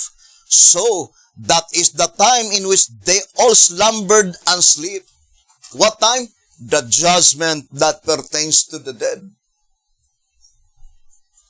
But in the judgment that pertains to the living, that is the time by which the awakening call must be proclaimed. And who will proclaim that message? The 11th hour servants. 2TG 43, page 11 and 12. It says, since the announcement of the saints, the separation of the saints from the sinners originate with the 11th hour servants, they are the one who are crying aloud. Isaiah 52 verse 1 and Nahum 1 verse 15. And then it says that without the 11th hour servants and message, the church would be left sleeping forever, never to behold the feet of him who bring these good tidings, and never to be fitted for the kingdom. 2TG 43, page 11 and 12. And Nahum 1 verse 15, the focal point is the solemn feast, and it is even more directing to the Passover, the antitypical Passover. And this is the very message that we are now proclaiming to all the brethren, those who are willing to hear. Our only duty is to proclaim the message, so that the blood of the souls will not be in our hands. But come what may, whatever may happen, the responsibility is entirely upon the almighty power of God. So I would like to read here in track number 14, page 22. It says, therefore, only as they awake and give heed to the voice of the true witness, and turn their steps toward the gates of the kingdom, may they ever hope to participate in the divine eventuality. O Judah, keep thy solemn feast, perform thy vows, for the wicked shall no more pass through thee. He is utterly cut off. It did not say he will be utterly cut off, but rather he is utterly cut off. Therefore, Nahum 1 verse 15 must be proclaimed after all the names of the wicked had been blotted out in the Lamb's book of life in the heavenly sanctuary. And that's why, to repeat again, in 2TG number 9, page 3, let me read to you. Here in 2TG number 9, page 3, it says, comfort ye, my people, saith your God. 2TG 9, page 3. Comfort ye, my people, saith your God.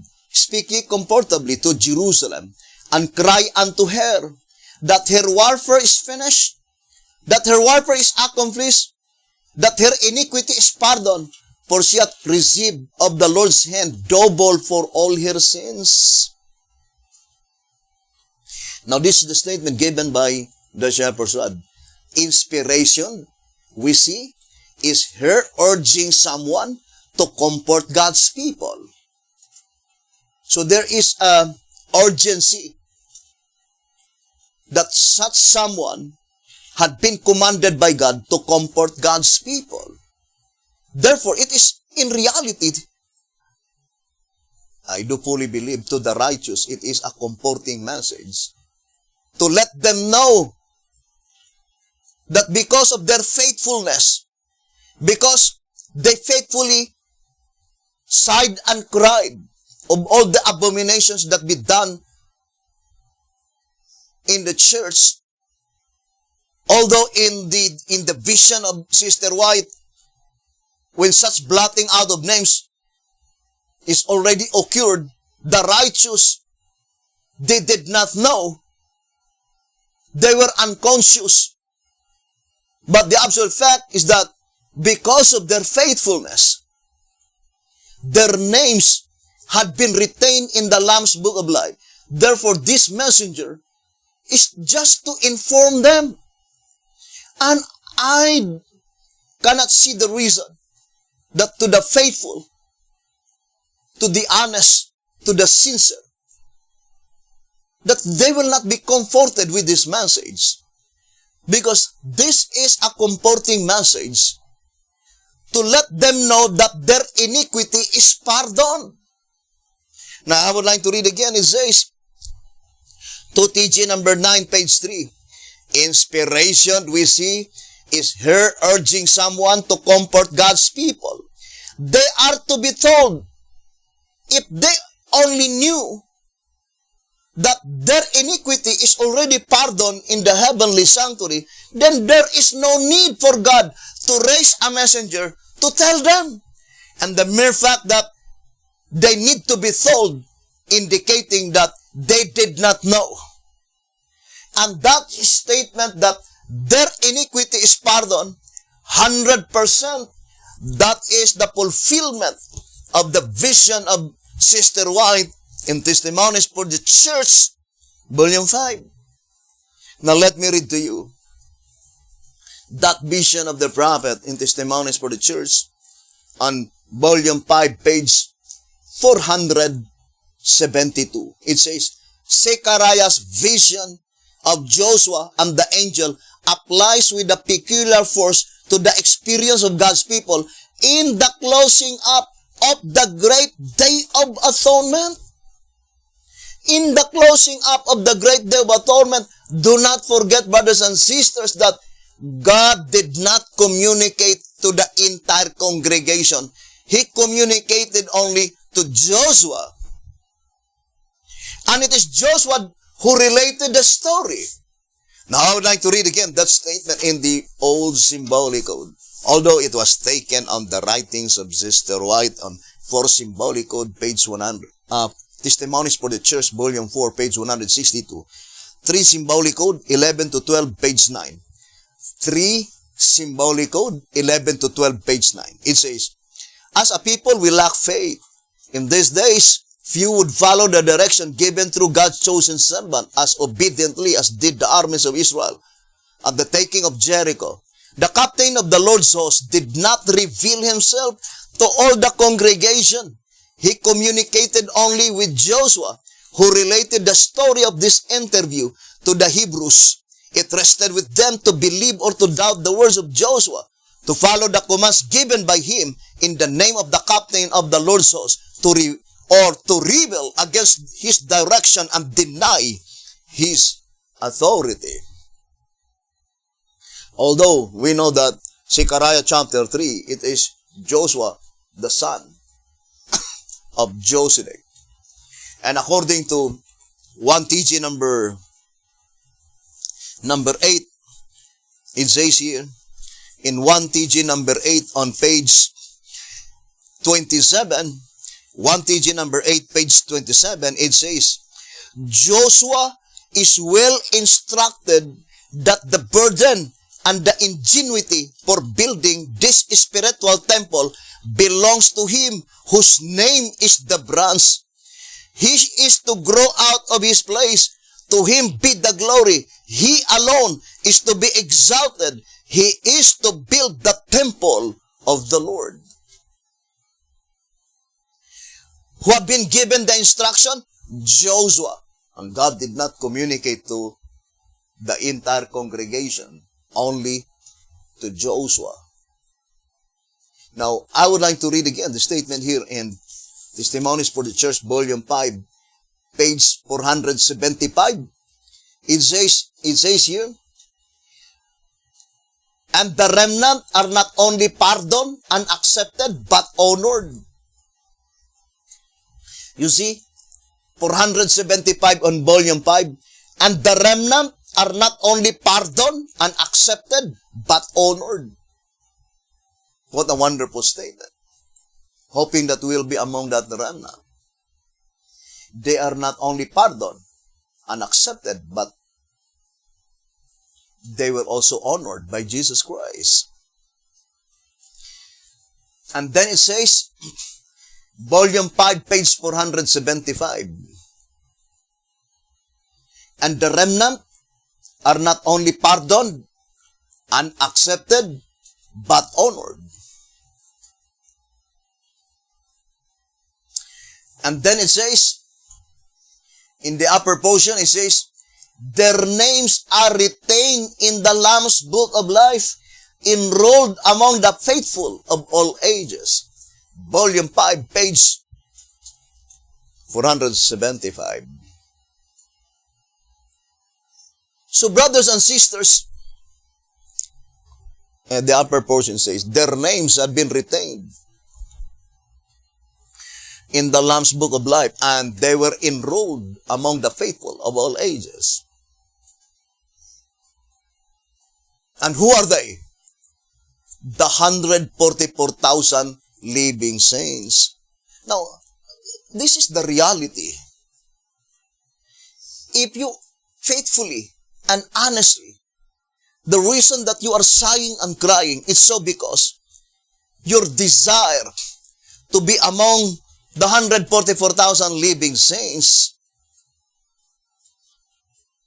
Now, concerning the plan of redemption, when the names of the 144,000 living saints had been retained in the Lamb's Book of Life, they themselves, they did not know. Although, because of their faithfulness, their names had been retained in the Lamb's Book of Life. Therefore, who are they that had been blotted out? The unfaithful. Now, here in 1TG number 30, on page 19, it says, 1TG number 30, page 19, Isaiah 4 verse 3, and it shall come to pass that he that is left in Zion, and he that remaineth in Jerusalem shall be called holy, even every one that is written among the living in Jerusalem. Now look at the commentary given by B.T. Hotep. This verse clearly shows that while none of the wicked in the church will survive the purification, yet none of the righteous will perish. And who are they whose names have been retained in the Lamb's Book of Life? 1TG number 6, page 38, it says, Isaiah 4 verse 3, and it shall come to pass that he that is left in Zion, and he that remaineth in Jerusalem, shall be called holy, even every one that is written among the living in Jerusalem. And then it says, only the holy ones, those whose names are left written in the book, escape the destruction that falls upon the wicked in the church. Only they constitute the remnant, the ones that are left. Therefore, Isaiah 4 verse 3 is directly pointing to the heavenly sanctuary,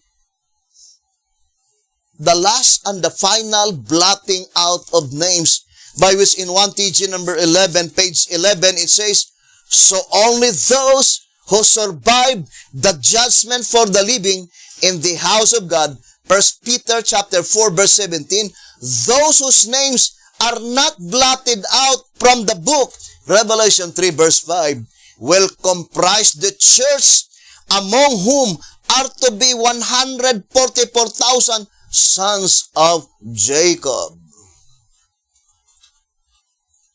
1TG number 11, page 11. So this is the sequence of events. that the faithful, the honest, the sincere, because of their faithfulness, because of their sincerity, their names had been retained in the Lamb's Book of Life. Although we did not know who they are, but for sure 100%, they were 144,000 in number, as stated in the prophecy. And it says they were scattered throughout the whole world. 1 SR 222, without a shepherd. But they did not bow their knee to Baal. And immediately after such event, blotting out of names, God commanded someone to comfort God's people. Therefore, to the faithful, there is a responding chord in their hearts. It is a good news to them, to inform them that their iniquity is pardoned. Why is it that they need to be informed that their iniquity is pardoned? Because the focal point, I would like to read here in 1TG. It says here in 1TG number 36, on page 3, comfort ye my people. Isaiah 40 verse 1 and 2. Comfort ye my people, saith your God. Speak ye comfortably to Jerusalem, and cry unto her, that her warfare is accomplished, that her iniquity is pardoned, for she hath received of the Lord's hand double for all her sins. It says, verse 2 leaves no doubt that inspiration is soon to be delivered. So the focal point is the deliverance. To inform them that the year of deliverance has actually come.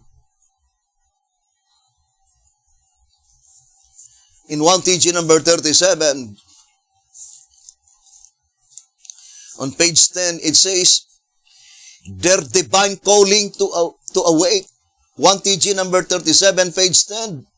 Their divine calling to awake, however, reveals that though the time of deliverance has come, yet they are in deep spiritual sleep, ignorant of these good tidings.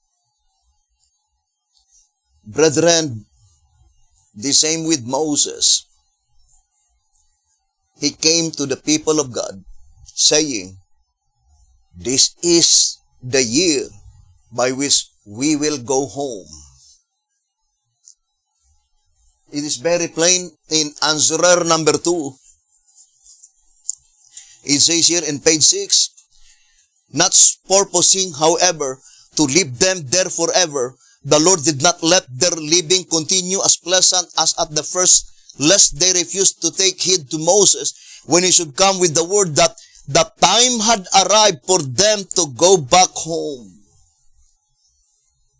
The time had arrived for them to go back home. The voice of inspiration says in 1TG number 25, page 4, 1TG 25, page 4, and still more joyful should she now be to learn that the time for her returning to God and to the homeland has actually come.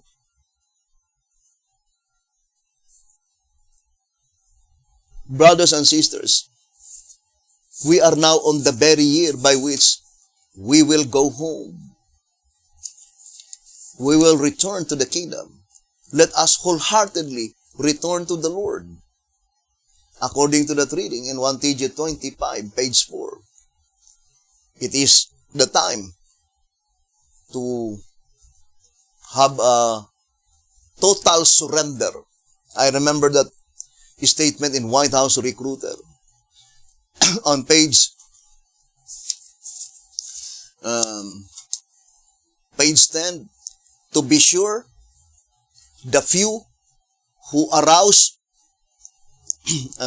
White House Recruiter, page 10,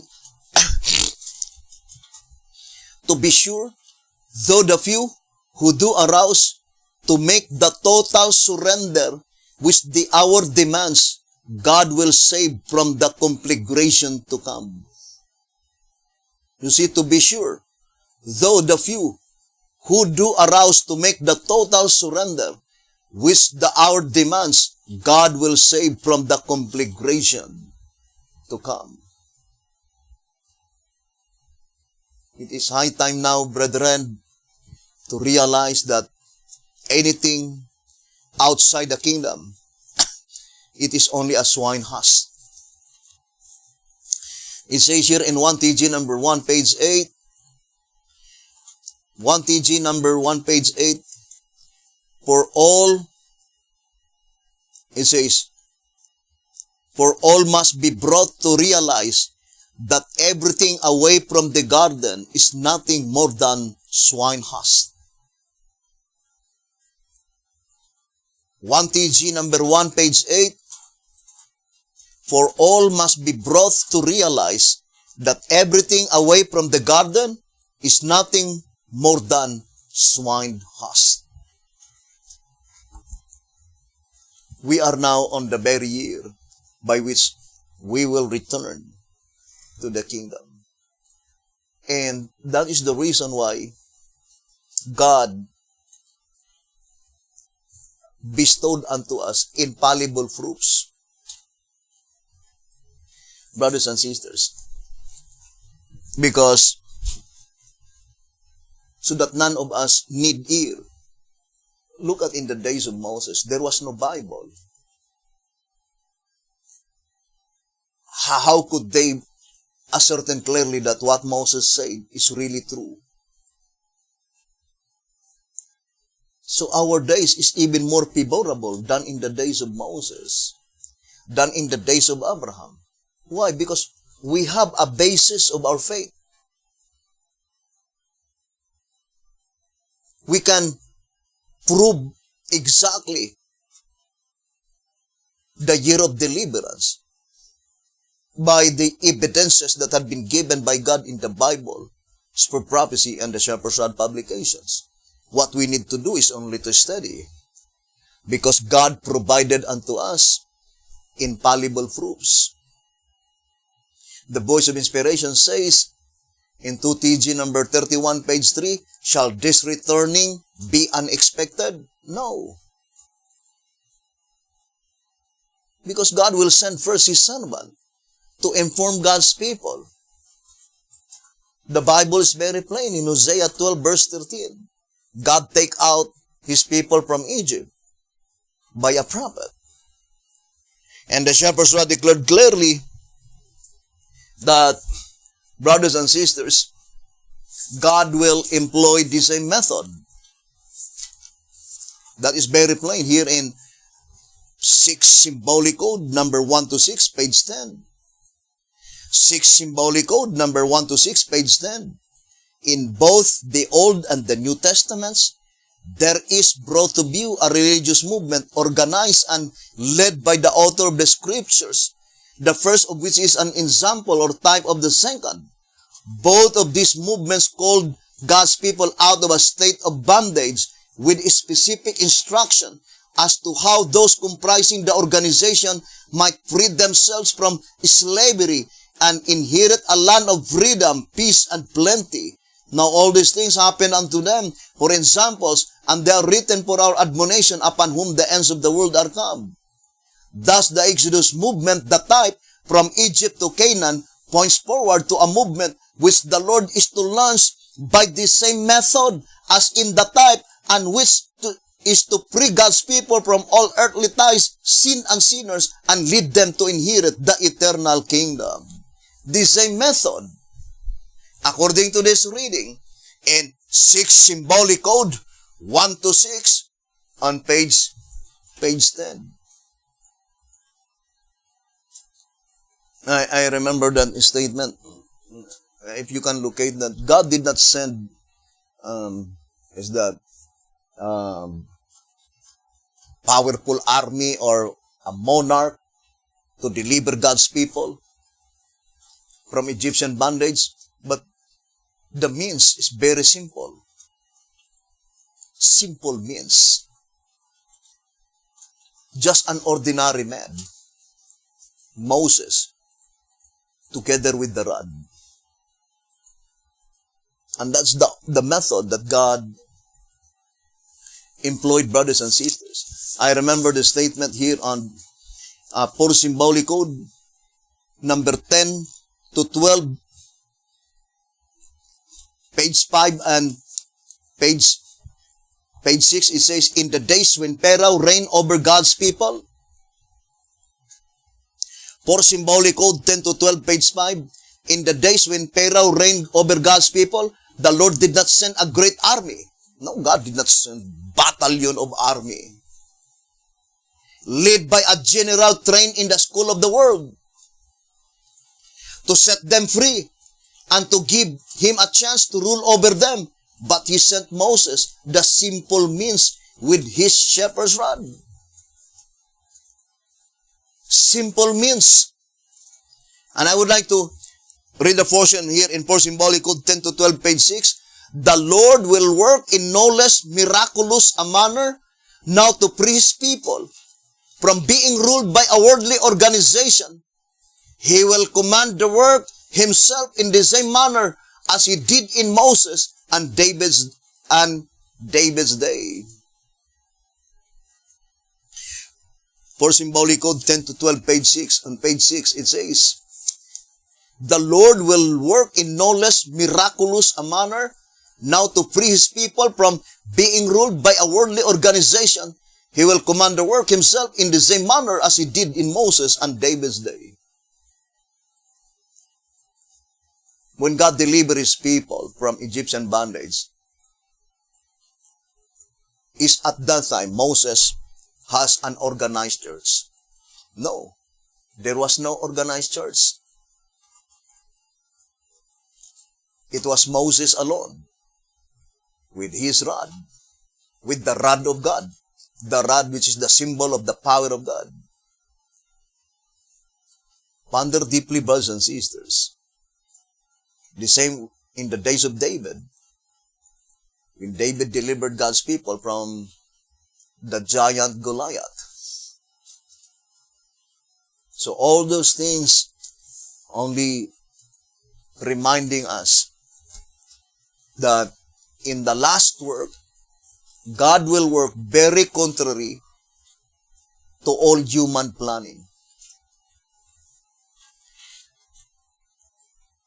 Although, the reason that God will work in a very contrary to all human planning, because God already demonstrated in the past that organized movement, brothers and sisters,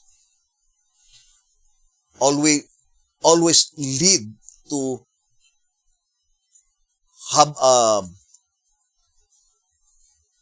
very proud spirit, boasting. And that is the reason why God used only very simple means. So, to repeat again, brothers and sisters, we can prove to you, absolutely, with concrete evidence, and even the proof is infallible,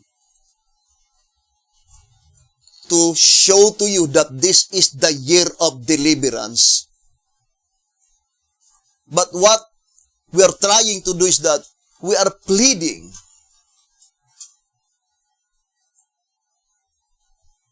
to see the matter, to study closely. Brothers and sisters, because if you will only sit down and study closely, I fully believe that there is no reason that you will reject the message, because we guaranteed to you that this message is exclusively supported by the word it is written, barricaded by thus said the Lord.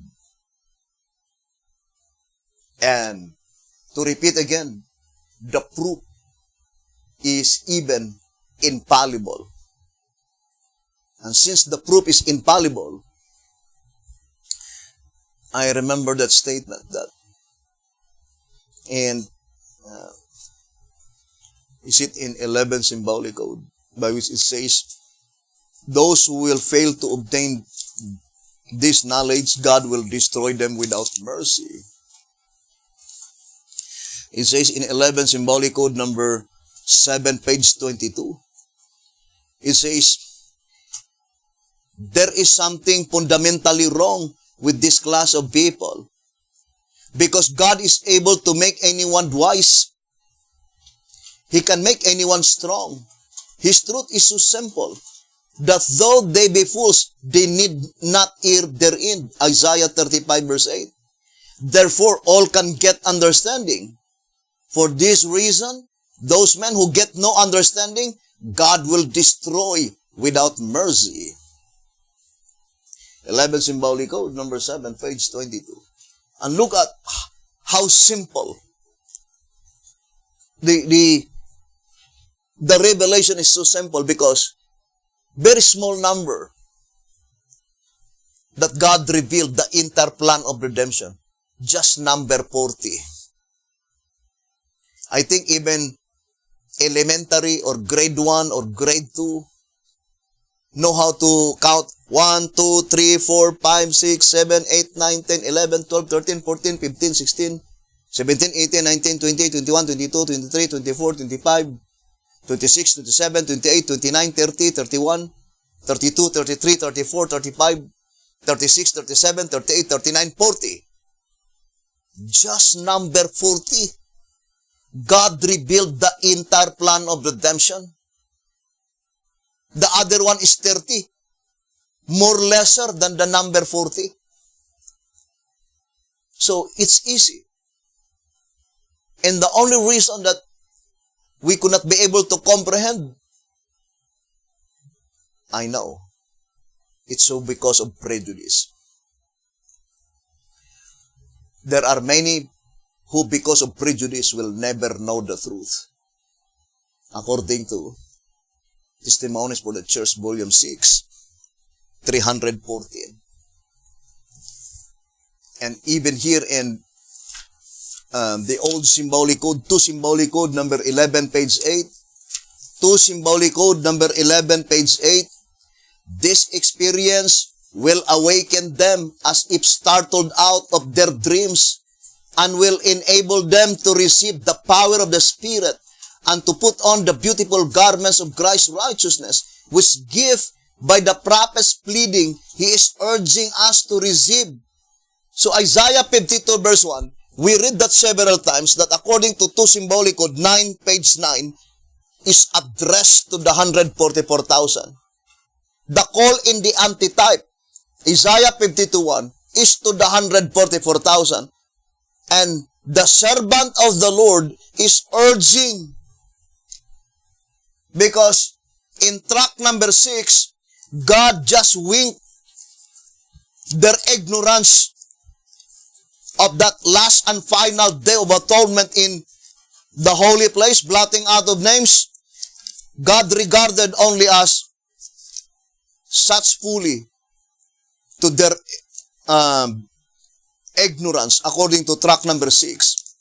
Let me read to you page 73. It says, rather than raising your voices against the truth, raise them in praises of it and of the Lord, for he has charged you fully to your ignorance of the truth. If you return to him at this final warning, this is the last final warning message. If you return to him at this final warning, he will gladly receive you and command his servants to clothe you with his best robe, Christ's righteousness, Isaiah 52:1. And that is the pleading of the prophet according here in 2 symbolic code 11, page 8. 2 symbolic code number 11, page 8, it says, this experience will awaken them as if startled out of their dreams and will enable them to receive the power of the Spirit and to put on the beautiful garments of Christ's righteousness, which give by the prophet's pleading, he is urging us to receive Isaiah 52:1. And in the writings of Alonzo Jones, that is the power of forgiveness. Every time, every now and then, when Jesus Christ performed miracle in the New Testament, after he cured the disease, he always declared, "Son, thy sins are forgiven." And because of that words of Jesus Christ, when they hear that words, Alonzo Jones says, there is power of forgiveness. So by faith, we are now informing the power of forgiveness to let all the faithful Seventh-day Adventists, faithful Davidian, because of our faithfulness of sighing and crying, here is the word. Son, all thy sins have been forgiven. All our iniquity is pardoned, and we are soon to be delivered by God. And that is the righteousness of Christ to be imputed in our behalf. Imputed righteousness. So it says here, to Symbolic Code 11, page 8, he is urging us to receive Isaiah 52:1. However, no one with prejudice and self-confidence can ever come to the knowledge of the truth. To Symbolic Code number 11, page 8. We will continue this subject on our next episode. We love you, brethren, and forgive me, apology, anything that came out from my mouth, if it is not pleasant to your ear, and if you think that it is not appropriate for me to say those words, I only accept those messages that I have read. The word it is written, which is the word of God. Because my only desire is, each one of us be prepared of such great deliverance. And that time is no longer far distant. So hoping, brethren, that we will see happily in God's kingdom, the only place by which we could live happily. No more tears, no more worriness. And that is the only place that we desire. Thank you very much for listening and viewing this program. May the good Lord bless you and have a beautiful, wonderful evening.